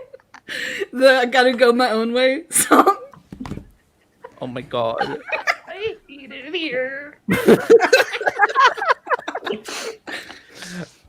Yeah, I don't know. I'm getting fed up with Mark. I mean, listen, like it was nice that we got to see a lot of him, but then he's like, I have to put. Oh on my yeah, the shirt running again. joke of how he never wears shirts is old now. Sorry. Yeah, Rebecca Morgan. This is a man whose costume in Vancouver is. Who, by the way, his powers, he's cold powers. His cold powers. Just know that when you hear about his outfit. Yeah, he has a yellow leather jacket, but he never zips it. But there's no shirt underneath. So this poor man, is standing in Vancouver weather, just showing his abs in the coldest weather ever. That seems Makes cruel sense. to the actor. And this is why he's doing his own stunts too. And I'm like, how is this possible? So when he's like, I never like shirts anyway. I'm like, is that an actor? Was the actor speaking to us, or is this the show forcing him to say that? Because like, no, I'm actually very cold. Before he heads off into the sunset, they're like, I'm sorry, you're going to have to whip that shirt off one last time. Yeah, a lot of dreaming there. A lot of I wish Nia had been like, Keown, I can show you what the dream is because I have powers that just feel like, hey, let me just tap into your minds and you can see his dream. She didn't want to see that. She didn't want to be No. there. But yeah, Morgan, can you go back to what you were saying before about Keown's outfit at the end? Because I'm like, this was such a shit. What was it like? Oh, yeah, no, it was I think I described it as like coastal grandma chic. She looked like somebody from a Nancy Meyers movie. It was like a weird cape thing, but it was Had, also like kind of a turtleneck, I think. yeah, it was like Real- a turtleneck cape, and I was like, how old is she? 100, but also stylish. Like she looks like a very stylish, like rich old woman. And then she stands up, and you find out the dream. that That's the dream, honestly. that is the dream. Listen, that her outfit was aspirational. I will be honest. She looks like somebody who owns a beach house. And then she stood up, and her sweater was like it didn't go all the way down, so it was short, and she had like a shirt on underneath it. And I was like, "What's happening here?" Okay, my She's only been headcanon. alive for like 2 months. She doesn't understand clothes. I think she knit that sweater and didn't finish. That's what happened. Yeah. Yes. I think just that's realized true. something. Oh no, this is even worse now. So technically, Keown is like 1 month old. And Mark has a thing for her? It's probably best not to think about that. why am I thinking so much about this episode? Like, what is happening to me? I'm usually like, way more chillax about it. Marcus the Part of worst. the problem for me was that the rest of the episode is so good that like Yes. literally every time it switches to the Mark and Keown story, you just like get infuriated that it's so terrible. I was also annoyed that it was like the note that the episode decided to leave off on. So like you have this really good story with Nia and with Iris that really like dives into like Iris's like journey, and then occasionally it's just interrupted by this weird thing with Keown, and then at the end of the episode it's like, okay, well we gotta resolve the Keown thing, and I'm like, do you? You don't have to. They tried to connect it a little bit with the beginning where he was asleep and dreaming, so they were trying to tie his, I guess thematically trying to have him dreaming while Iris and Nia were dreaming and in dreams and in the dream realm. So I appreciated it from that, but I think I really liked the editing in this, and I've been a video editor for over, I don't want to say how long, but a very long time. And so I appreciated all the hard work that went into editing what they did, because there was a lot of cuts, a lot of fast cuts and things. But I think it would have been better maybe for me if they had come out of the dream realm into that storyline with Keown and Chilblain a little, I don't know, have like some sort of transition effect or something that would take you out of the dream realm back into that. Because the transitions back into that storyline were kind of... I don't want to say awkward, but it was kind of jarring when it was kind of coming in and out of the dream realm. So that would have been my editing critique for that, is that it felt like it almost didn't fit. Yeah, I'm not saying from an editing standpoint, the way they cut the two bar scenes was kind of weird too. Yeah, it was spot on. What Rebecca and Matt said. Yeah, it felt like the this is gonna sound so mean. The Keown and Mark stuff is like the annoying commercials that we have to put up with during the show. But it really did feel like that. Like the rest of the narrative just came to a halt every time you had to go back to their stuff, and you're like, no, please. like, like imagine like all the other scenarios we could have had, like, like Nia and Iris, being like, like they, maybe they worked at every newspaper that existed, like Daily Planet, Central City Media, Gotham Gazette, just something like that, or like they could have played Baltimore Boardroom or something like that. Like again, like we don't need Mark. I love John Core, but we don't need Mark. We definitely don't need Cecile, because in this episode, like again, like the one time we needed her powers to work, she's like, but I cannot. Leveled up my ass, and like, oh my god, and I was so scared that Eric was gonna Eric, if you're watching, I mean this with love, but I was so scared that he was gonna have Nicole say that she was like, I'm trying to level myself up. I'm like, don't do this to her, don't do this to her. So like, and she's talking about like, I'm trying to grow my power. I'm like, don't say it, and then she didn't say. I'm like, oh thank God. And then Mark happened, and I was like, oh well, F me anyway.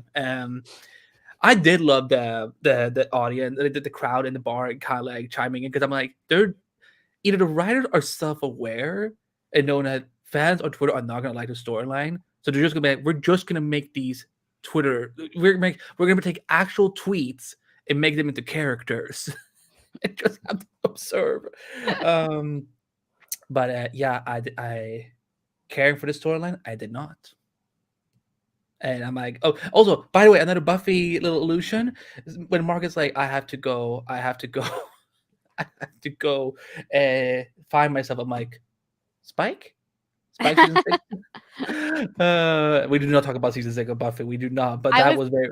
I had other Buffy tie-ins, because I was like, is this whole Keown thing, is this like their like Angel Illyria moment? Because oh my god, she also had blue streaks in her hair, but she was like interesting and evil, and Keown just loves plants apparently, so not quite. Yeah, she's like the Zen version of Poison Ivy. Zen Frost. Let's see. Let me just see what the chat is saying. Oh, New Regular saying, even funny for Morgan because of Team Level Up in the Legends podcast. That's true. Wait, what happened? Team Level Up, I believe, and Rachel can correct me if I'm not remembering. I think that was Kat's team on on the last season of Legends of Tomorrow when we did like a fantasy draft, like a fantasy football, where we all drafted characters, and then we went by the MVP poll who won to find out who was going to win the season. I did because I had Sarah Lance. A huge advantage. The MVP people. I remember I would always like sometimes like check in and be like, "What? Who's winning here?" I'm like, "Oh, of course it's Sarah." And then the next week I'm like, "I wonder who won this week." It's also Sarah. My favorite was when Sarah Lance would win the polls, but she was like in a coma that episode. I was like, "Come on, guys! Now it's not even that's not even right." Before, is there anything else you all want to say about this episode? Again, I think we, there's no singing tunes for Mark. There, but, like anything else you all want to gush about? Because again, me and Iris is the only reason I watch this episode. Yeah, I mean, other than my question of why can't Iris work from home, I thought the storyline was pretty good, and I think the way that they were able to involve Nia or the Dreamer in this, I thought was actually a way that was productive for the storyline and for the characters. So I was glad to see that. And Dreamer is a character who has sort of outlived the show, and so I thought it was a good crossover to have some Supergirl in the final season of The Flash, because unfortunately we didn't get the Flash in the final season of Supergirl. So I was glad that that there could be a Supergirl presence in there. I was a little iffy about Nia saying that Iris was her career role model, since she does have a lot of Catco ties. But other than that, I thought that was some brunch they had. Kara has had brunches with her super friends on the show, so that's not out of the realm of possibility. But I thought this was a great way to include Nia, and she actually used her dream powers. A lot of times on Supergirl, she used her dream energy to do crazy things like stop a tidal wave. But here on the Flash, but on the Flash, she actually used her dream abilities and her dream interpretation and things like that. So I really enjoyed that, because I think that's probably the coolest part of Dreamer for me, is the dream, the precognition or the dream abilities, the dream interpretation. I always thought that was my favorite part of the Dreamer character. So to see Dreamer come on the Flash and use her abilities that way, I thought was really great. And so I hope that Flash fans enjoyed seeing Nia and the Dreamer's abilities. So I just enjoyed it. I thought it was a great episode of TV. Had a couple of critiques, but I thought as a someone who has not seen the Flash in probably 4 seasons, being able to jump into this episode and actually watch it and get something out of it, I thought was great. And not Melissa, I mean Morgan. See, I did it. It only took me an hour and 32 minutes. Yeah, I mean, Morgan is a Supergirl, so if you were connecting her to Melissa Benoist, I think it's fair. No, I agree with what Rebecca said. I really liked this one. I thought that the way that they worked in Dreamer in this episode was really good. She had like a character arc. She connected to Iris's character journey. She brought something to the episode. We haven't always seen that in these crossovers. Alex Danvers, Alex Dirty in the last one. But this, I think that they did a really good job. I don't know if like Nicole was in the background, like scribbling things on the script, but it felt very much like a great appearance for Dreamer. And as Rebecca said, like it would have been great to have Barry, because Kara and Barry are such good friends. It would have been great to have him pop up in the final season of Supergirl, but the whole COVID situation made that really difficult, and so it couldn't happen. So it's nice to see a Supergirl character pop up in the final season of The Flash, and I'm glad that it was in like a really good episode that got into, like character arcs and stuff like that. The stuff with Keone I don't understand and I don't care for, but the rest of the episode I thought was really good, and I really enjoyed it. And as Rebecca said, I also haven't watched The Flash in many moons, and so the fact that I was even able to follow like the story, and I enjoyed the episode coming into it cold, like not having watched this show in like 5 years, I think is also kind of like a testament to like they made it approachable for people who were gonna pop in for the the Supergirl cameo. But I think that the episode overall was enjoyable. If I heard better things about the final season, I might have like been like, let's see what's going on. But I mean, if you watch if you like Batwoman, I think you will get a kick out of the first graphic novel for this season. But episode 6 is not so good. this is I think this was our reaction. Like, this is the best way to sum up our feelings on episode 6. What the going on in here on this day? I get crazy with clips sometimes. Like this one, I think Todd is gonna love that I played. How you doing, I Tatiana? am doing great. My favorite. Tatiana is amazing. Obviously not me, the only Tatiana that he could possibly be talking about. Before we get going, because I know it's getting a little late, so before we get to feedback, Rebecca Martin, this is your one opportunity to jump to into your dreams for the night, or do you want to stay for the feedback session? Oh, I might have to jump into my dreams and go to sleep here soon. But thank y'all for having us. Well, of course, thank you for coming by. It was so much fun. We're pretty ignorant about the Flash, so I'm glad we had something maybe we could add as value to y'all. Oh, you did. Listen, this is probably like the only time this season I enjoy a Keon discussion, because again, it's like presenting to you guys of like, hey, Caitlin is dead. They went to dance, and Keon is like just here now.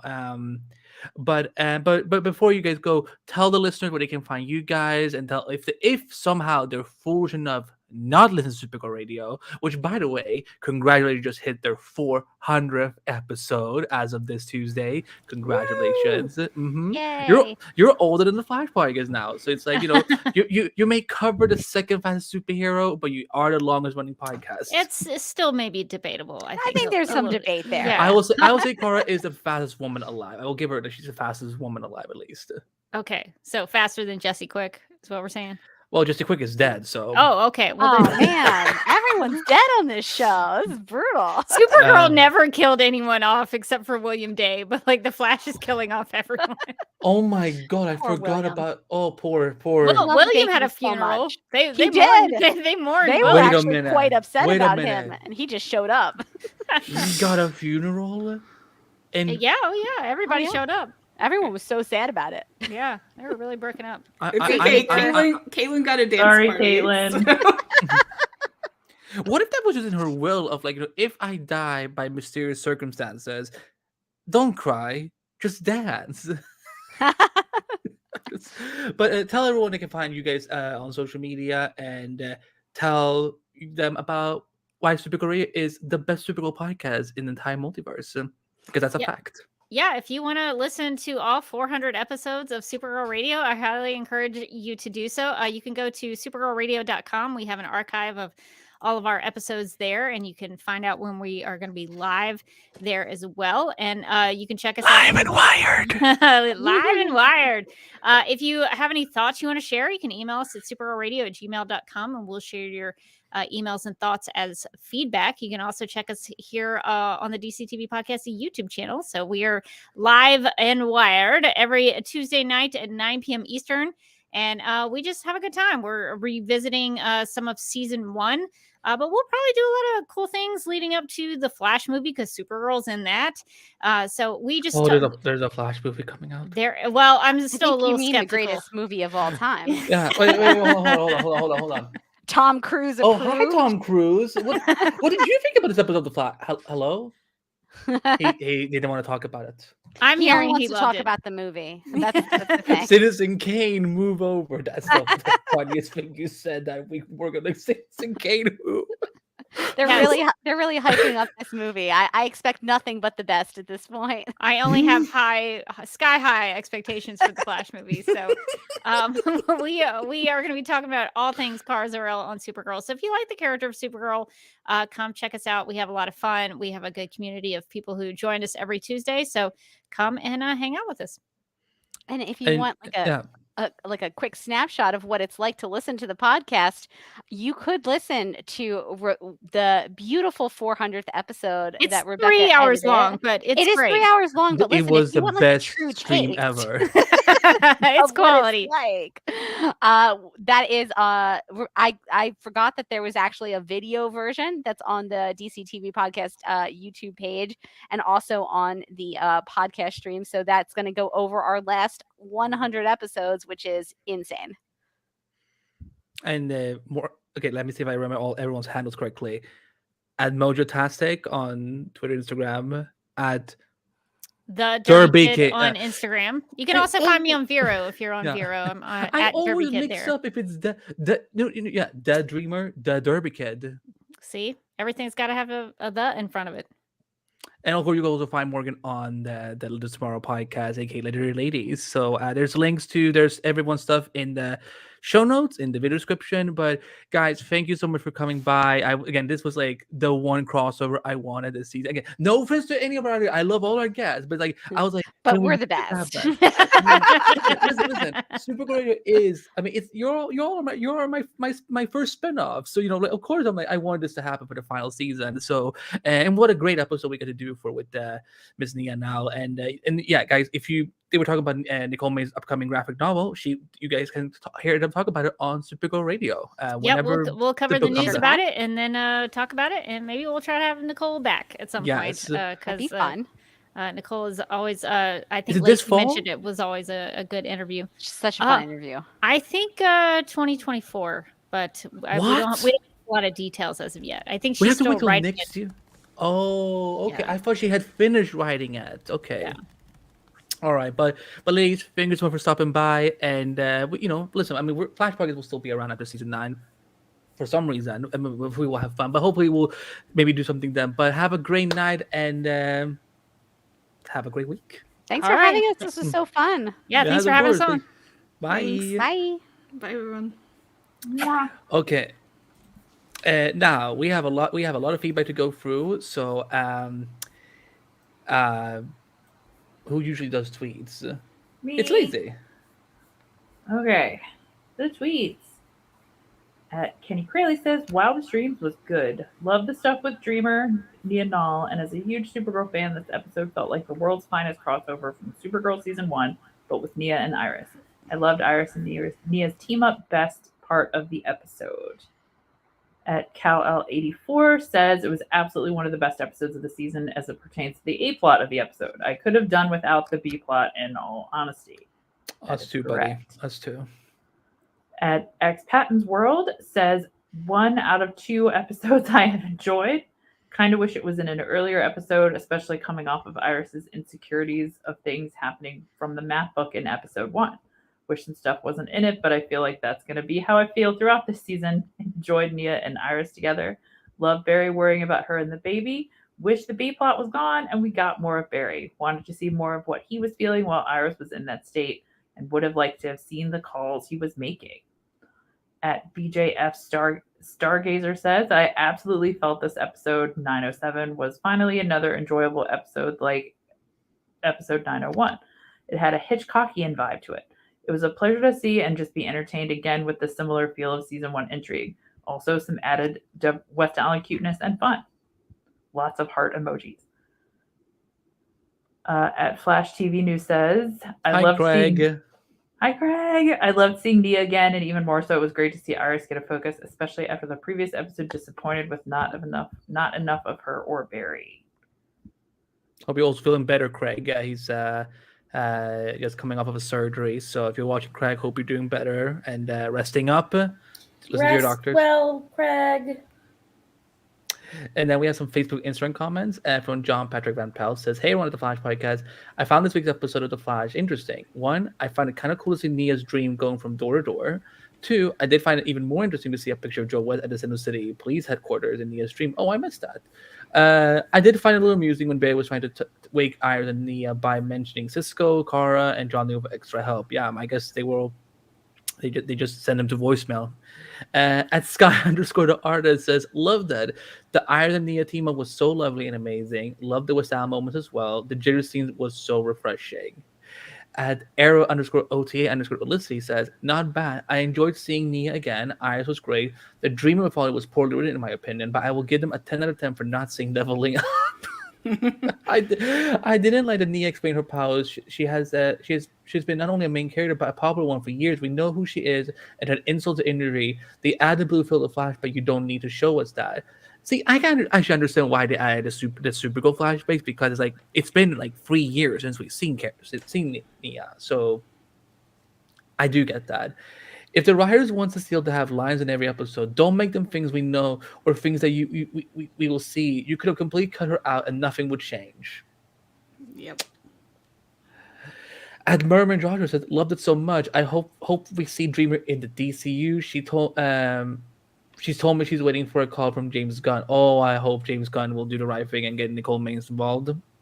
And you know.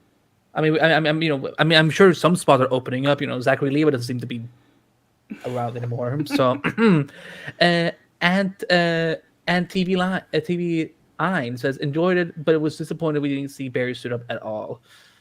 That's sadly the way Interlude has to work, because they need to save money.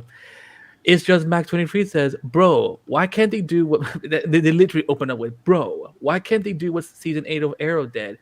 Focus all of Oliver till the end. I don't need no pointless episodes like the one 2 weeks ago, nor the one today. Just give me a full on Barry Allen as the Flash. Is this so much to ask? Jeez."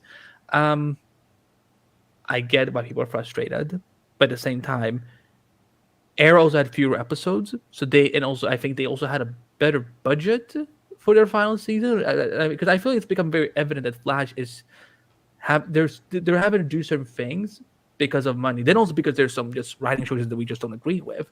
But I get the frustration. And then Michael Lou 6, Sydney Nadell, and Rod Soul 73 had all the same comment. Loved it. You know what? Short and sweet. Now Toddy Breeze for our lovely emo dynamic duo kick us off. Yeah, so Void Allison wrote in last week, which we missed. Apologies. Not sure where to start with my favorite moments for West Allen, since nearly all of their moments are my favorite. But something that's always stood out to me about their love is the lightning concept. I love the fact that Iris is tied to his power, like how she was able to learn his identity in season 1 because of a spark she had only felt with Barry, or how she was the one who helped Barry get his powers back in season 7. I just adore she's the one who always keeps him grounded like a lightning rod, and that the two are connected in that way. As for what I hope to expect in the remaining episodes, I don't have my hopes too high, but I just really pray we get good pregnancy scenes between the two of them. I need to see Iris with a belly, Barry talking to the belly, Barry being more worried about her well-being now that she is pregnant, and fingers crossed, I hope so much that we get to see Nora's birth. I don't have high hopes that those things will be what we get, but a girl can dream, haha. Would love to see Iris getting a Pulitzer too, with Barry cheering her on in the audience, but I don't have much hope for that either. Well, we got some of those things this episode, just not the way we wanted. Overall, West Allen has been a couple that's raised me in the way over the years. I was 14 when I discovered the show and fell in love with them. Now I'm 23, which is nuts. Aww. They're one of the first and likely only ships I'll ever love to this extent. I'm grateful for the time we've gotten with them, for Grant and Candace's amazing chemistry, and I hope their ending is just as good as their beginning. And their Twitter handle is STCR West. They do some amazing fan edits, by the way, so go check them out. Because I was just living through their edits last week after I was saying that. Just living through. I'm like, oh, this is so sweet. Oh, this is sweet. Oh, I'm crying now. This is so emotional. All right. I want to make sure we read that because we did miss reading it last week. So, Mads, on this week's episode of The Seal, Jill gets the Barry treatment and suddenly can't use her powers the way she has before. I guess even Central City's strongest meta has her off days. Shame you couldn't just go visit Jenna in the meantime or something. Anyways, on to the real episode. This is a filler episode I can get behind. I didn't keep up much with Supergirl, apologies to Rebecca and Morgan, but I do love Nicole, and I loved her in this episode. We love to see Iris building more friendships, only took us into the final season. We also love to see Iris breaking records. What's the record in question, you ask? Obviously, the record for how many times we could see one character die in alternate timelines. Because surely nobody else has done that as often as Iris West Allen. Flash writers, please stop killing her. Okay, but no, we'd love to see an Iris-centric episode. An Iris-led episode has been long overdue, and Candace killed it as per usual. I'm also a sucker for one-off alternate reality episodes as long as they involve Barry and Iris still being, alive and happy. So I loved getting to see Iris being a Pulitzer-winning barista cop journalist queen. We love a multi-talented woman. Sidebar, how can I commission a fanfic writer to write the West Allen working at Jitters AU? Can we make that a spinoff? Asking for a friend. That being said, as much as I love a storyline focused on my main girl, I'm not sure I was fully vibing with Iris' motivations this episode. Allegra came to her with a title for an article that just happened to be what she saw in the map book, and for some reason that alone sent her to a full-on existential crisis. I understand she doesn't want her life dictated to her, but that it felt a little extreme for her to suddenly start questioning her whole career path. But I liked the way they tied that up, and Nia's little speech on destiny was wonderful. The B plot this episode was something. I legitimately had to pause the episode during Mark's dream sequence because it had me feeling so weird. At this point, I'm starting to get aggravated at the storyline. We still haven't gotten any answers on who or what Keone is, and it's been 6 episodes of Mark trying to make Keone into Frost in various different ways. And each time she says no, and then he continues to do it again. No means no, Mark. Somebody save poor Keone, please. Anyways, I swear my thoughts on the episode were mostly positive. I love Iris and Nia and Barry being an appropriately concerned husband. I just love airing out my grievances too much. Very much looking forward to the next week where we see West Allen trapped with Vecna's clock. Time to throw on some Running Home to You to get them out of there. Until next week, Mads. Well, if you need some Running Home to You, if you're lucky, the time me and Toddy did karaoke in her car is probably somewhere on our Twitter feed. Otherwise, you listen to Grand Cousin sing it because that's it's always the superior version. Although Toddy, you got some lungs. I will say. No, that's very sweet. Libby writes in, "Hi Flash Podcast. Thank you. Hi again. Libby. Thank you again for having me on the podcast last week. I had so much fun chatting with you and gushing about favorite Barry and Iris scenes. I hope I did all the West Allen shippers proud. Libby, you definitely did them proud. I am so glad we finally got an Iris-centric episode, which I don't think we've had since 610. Iris and Nia were a perfect pairing. Candace always has chemistry with other strong women like Felicity, Ryan, Sue, and Lois. If only we had a Cora, Anissa, or Jennifer Pierce team up. I'd love the callback to Iris' badass takedown of Cicada and seeing how much Nia looks up to her as a role model. This episode was a reminder of how far Iris has come since she worked at Jitters, since she dreamed of being a cop, and her accomplishments as a reporter. I've had issues with the pacing of her journalistic arc over the series, but I'm glad she is getting her Pulitzer. It was interesting that Iris knew she was in the dream world, but still seduced by it, while her imposter syndrome is largely due to Barry spoiling their future, which she should have known better than to do. It was a great parallel to 512 when she was worried about calling her paper the Central City Citizen.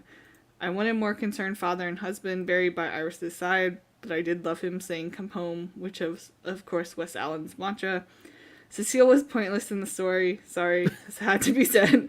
I actually liked Allegra and Chester. It works better when it's not forced. But what was definitely forced was the Keone Mark storyline. Mark's dream sequence needed some kind of content warning, and the bar scene was ludicrous. Oh my god, that is so harsh. I'm glad those extras got a bigger paycheck. They got their paycheck, as Tatiana likes to say. But the comments from the peanut gallery were so cringe, and after Keone told him where to stick it, then she feels sad he left, and then freezes breakfast and gets a group hug. All of it just didn't work for me, but at least Mark is out of the picture for a while. Anyway, see you next week for all the West Allen time-traveling shenanigans. Have a great weekend. Cheers, Libby. Cheers, Libby. What's next? What is next? Liv. Hey, y'all. Sorry I missed last episode, but I learned pretty early in life that if there's nothing to say, don't say anything at all. Broken record, though. I don't think I've talked at length on this podcast, just mostly on my own social media and in group chats, but I keep breaking my promise myself to not get overly worked up about how the final season goes and just enjoy my last hours what Helen from so I get stuff. Not going to lie, I was with them this episode until the villain turned out to be not a villain and not at all connected to whatever they'll do in the second villain arc. I don't know why I was hoping to tie in, but I was. And that's the issue of the filler interlude episodes. Having a transition period between arcs structurally makes sense. And to Nicole's point during her Flash IP takeover, at the end of the Flash season, the Arrowverse, farewell to all of it and bigger than just the Flash, But at least let it be interwoven into the bigger picture so that it doesn't feel like wasted time. Especially since these mini pod storylines tend to be weirdly paced. I feel like in the past, most fillers still had a background B or C plot of connection to the main season story. Whereas now, the only story consistency is the character's personal lives, which would be fine if this was a regular drama, but it's not. All I'm saying is, I'm saying this like we have more seasons ahead of us, or even episodes, they still have the right. They're done. All that's left is for us to watch at this point. Maybe I'll feel different with more separation than just 24 hours. Also, I know a lot of people didn't like last episode, and at least minimally liked this episode more. My opinion is that the difference is tone and character focus. People can only take so much campy corniness, and there are strong opinions about Cecile and Allegra. When you look at episode 6 versus 7 bare bones, they're essentially the same thing. Internal issues of the characters' personal lives and the effect on someone's powers that are still developing. But then paired with mostly balanced tone versus over-the-top camp, and the fact that one is a team-up of beloved characters versus the other a team of ones that few seem to care for. Then, to add a sour cherry on top, the B plot is Pimp for Mark trying to make Caitlin 3.0 be his Frost Corpse bride twice. Anyways, let me reinsert my sunshine. We love these characters and have limited time left with them. With that said, y'all know I love Iris, and getting to see her interact with other shows' characters, especially since this show never let her have real friendship outside of Barry. It was off-screen, but I got my super baddies brunch, so I'll take it. Nia looking up to Iris as a journalist was so sweet. And MVP definitely goes to my newly found 278th black cis, Nia. Dropping bars like destiny's the culmination of a lifetime of choices. Just like Barry and Iris being together, it's destiny because they always choose each other, no matter how long it takes, and they double down every time, period. But also, hopefully this means we can finally close the book on this particular piece of character growth. I know in real life, core insecurities or fears don't just disappear, and you continue to work through them every day, which is why this theme for Iris was recurring, similar to how Barry's obsession with knowing the future is recurring. But I'm ready to move on to something else, like maybe her coming to terms with being a mother from scratch. Seeing Iris almost get caught up being CCPD captain and Jitter's manager was cute too. Dream Barry being the fastest barista alive was unexpected and adorable. I know he probably only is like 50% efficient most of the time, though, shamelessly flirting with the boss while he's supposed to be frothing. Not that Iris is any less shameless. Nia was in crisis feeling the angry sleep startup, and Iris was over there checking her man out, like, ma'am, you're currently unaliving. Can we stay on track, sis? LOL. I flashed back to Barry being a child in the salmon ladder during Elseworlds while Oliver was trying to get him to focus. Now the foolishness that was the Mark makes a girlfriend B-plot. Tasha from Married to the Real joked in the reaction that the writers got to be trolling us as a long game April Fool's joke, and I agree, because ain't no way. I talked about the episode tone earlier, and all the episode's momentum got sucked out every time they were on screen. That lackluster ass hey from the table when Mark showed up at the West House was on brand. Wanted to push his ass down those porch steps.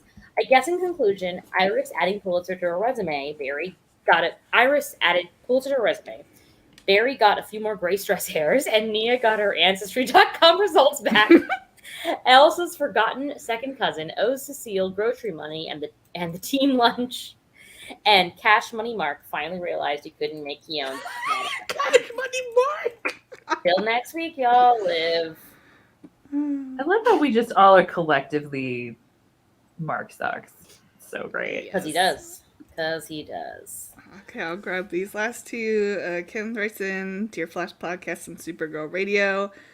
Wildest Dream was good. Love the stuff with Dreamer and Nianal. And as a huge Supergirl fan, this episode felt like the world's finest crossover from Supergirl Season 1, but with Nia and Iris. I loved Iris and Nia's team up. Best part of the episode. Hopefully the remaining episodes of Season 9 can now be better from here on out.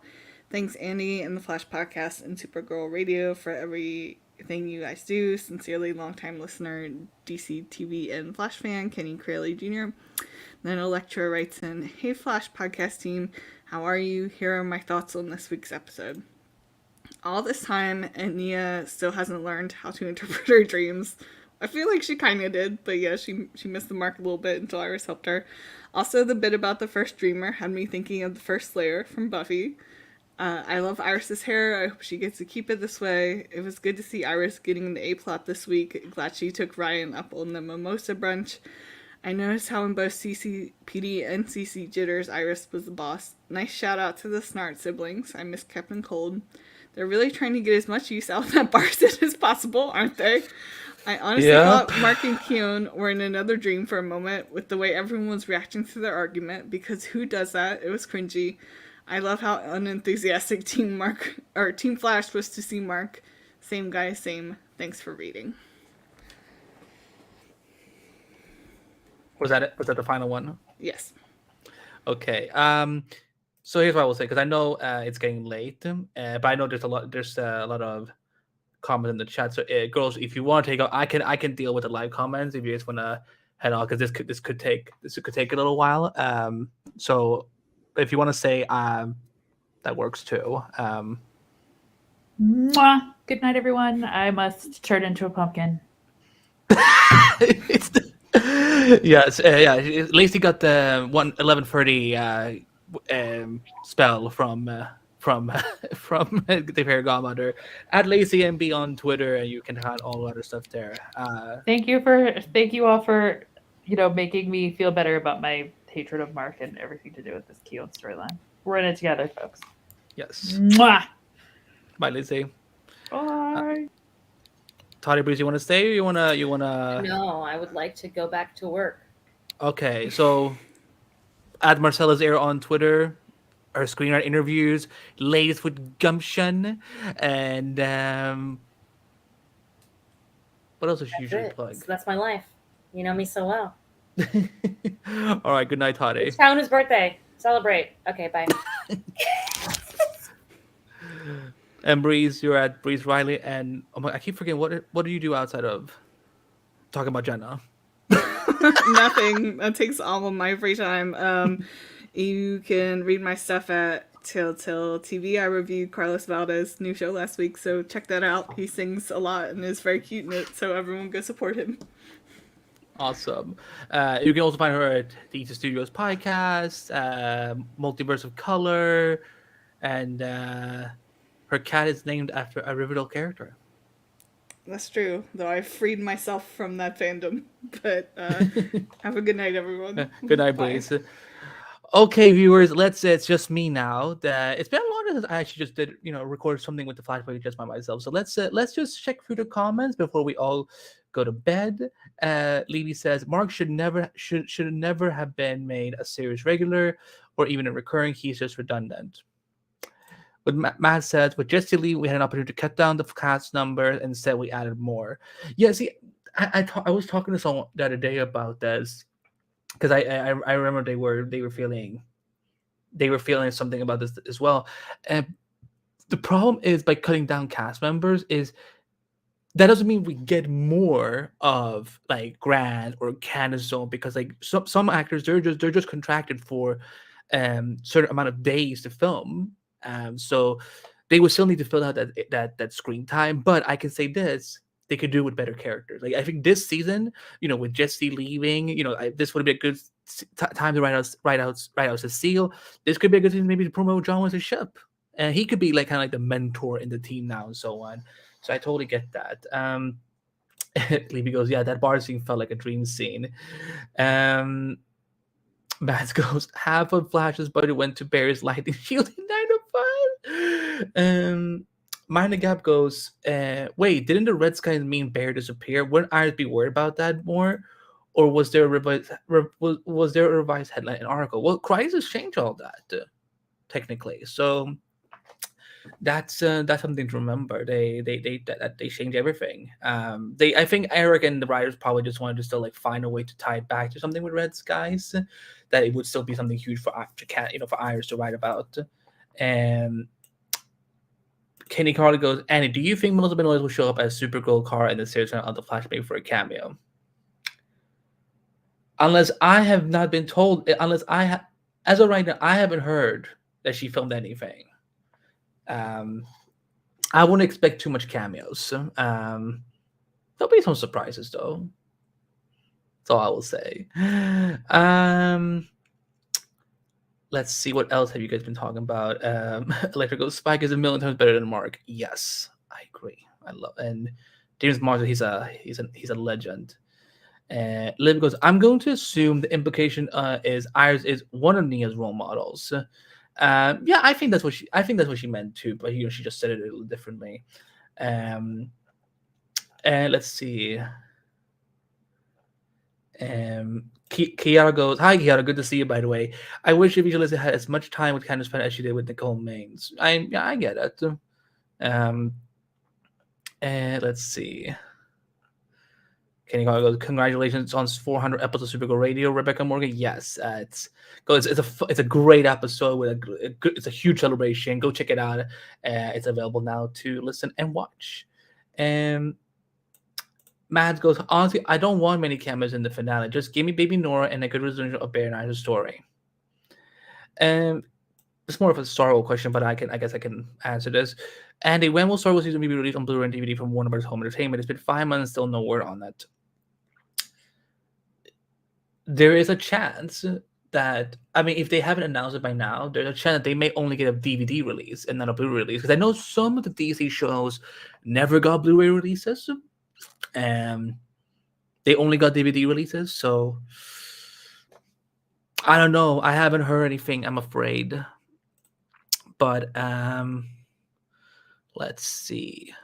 What else have you guys been saying in the chat? Chainsaw goes, why do they keep repeating Chillblaze crap every episode? He keeps screwing up. I just want to scream, do something else with chill crap. Okay, that was actually kind of good.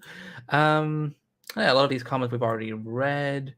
That poor team was so obviously a great 223 ripoff. Yeah. Keanu Mark, it's not doing it. Let's see. Kenny Cohen goes, thanks, Andy. As always, love the pod and your content. I appreciate it. Thank you. Before we go, I want to address something. Because I know I caused a little bit of a concern a few days ago on my Twitter account. I've seen a lot of the assumptions, a lot of the questions. I feel that I don't feel ready. I don't feel safe yet to talk about my complex feelings with the show coming to an end. It's not necessarily so much about storylines or whatever. So I mean, I know what's coming up, bits and pieces here and there, but it's more so much about my relationship to the show and the show coming to an end that I was not in a good place on Monday. But I apologize for anyone that I got, for any concern I may have raised. Just know that I will have more to say for good and bad once the show is over. But right now, I just don't feel safe to fully go out with it. So, but I wanted to address that, and that's kind of also why I wanted to make sure that if everyone wanted to, all that hosts, if they wanted to take off, so I could just spend some time with you guys and just address this. But yeah, things will make sense eventually. But it's complicated. It's very complicated, to say the least. But as always, I appreciate all your support. I appreciate everyone tuning in tonight for what's been a very double-sized episode, but so much fun. Because I think we need some fun again. Last week's episode, we had a great time with Libby and all you guys talking about why West Island is a great ship in the Arrowverse and celebrating some of their favorite moments. And this week we got to have an amazing adventure with Nia and Iris. So thank you, Sky. Thank you. And again, like I said, I apologize for any concern I may have raised. I'm thank you, Matt. Yeah, I sometimes also forget that I have a lot of people following me. Like I'm not used to like being noticed. So because it is what it is. But yeah, we will be back next week with episode 8, Partisan Crime, which it looks like it's a Big West Sound episode. So I'm gonna be tuned in. But you can find me at Andrew Becht. You can see below here all over social media, Facebook, believe it or not, Twitter as well. Just remember that even though I'm losing my verification badge, I'm still authentic. I'm still a reporter that has done honest work. So, hopefully I will still mean something when that badge is gone. I'm on Instagram, TikTok, YouTube, Vero, Twitch. You can find me everywhere. I'm also host of Endless Multiverse and the editor-in-chief of Multiverse of Color. And I'm also senior writer at Screen Rant. So go check out all my stuff. But that's where you can find me. And because this stream has been running really, really long, we're going to skip the plugs this week. If you want to find the Flash Podcast, all of the links are in the show notes. We're part of DC Podcast Network under Multiverse of Color. So go check that out. And we'll be back next week for episode 8. And then the show is going on its final hiatus just for 2 weeks. And then we're getting the final 5 episodes of The Flash season 9 without any breaks until May 24th when the show ends forever. But everyone, thank you so much for tuning in tonight. We'll see you next week. So on behalf of Tatiana, Breeze, and Lacy, I'm Andrew Becht, and we'll see you next time on the Flash Podcast. Good night, everybody. Stay safe, and see you soon.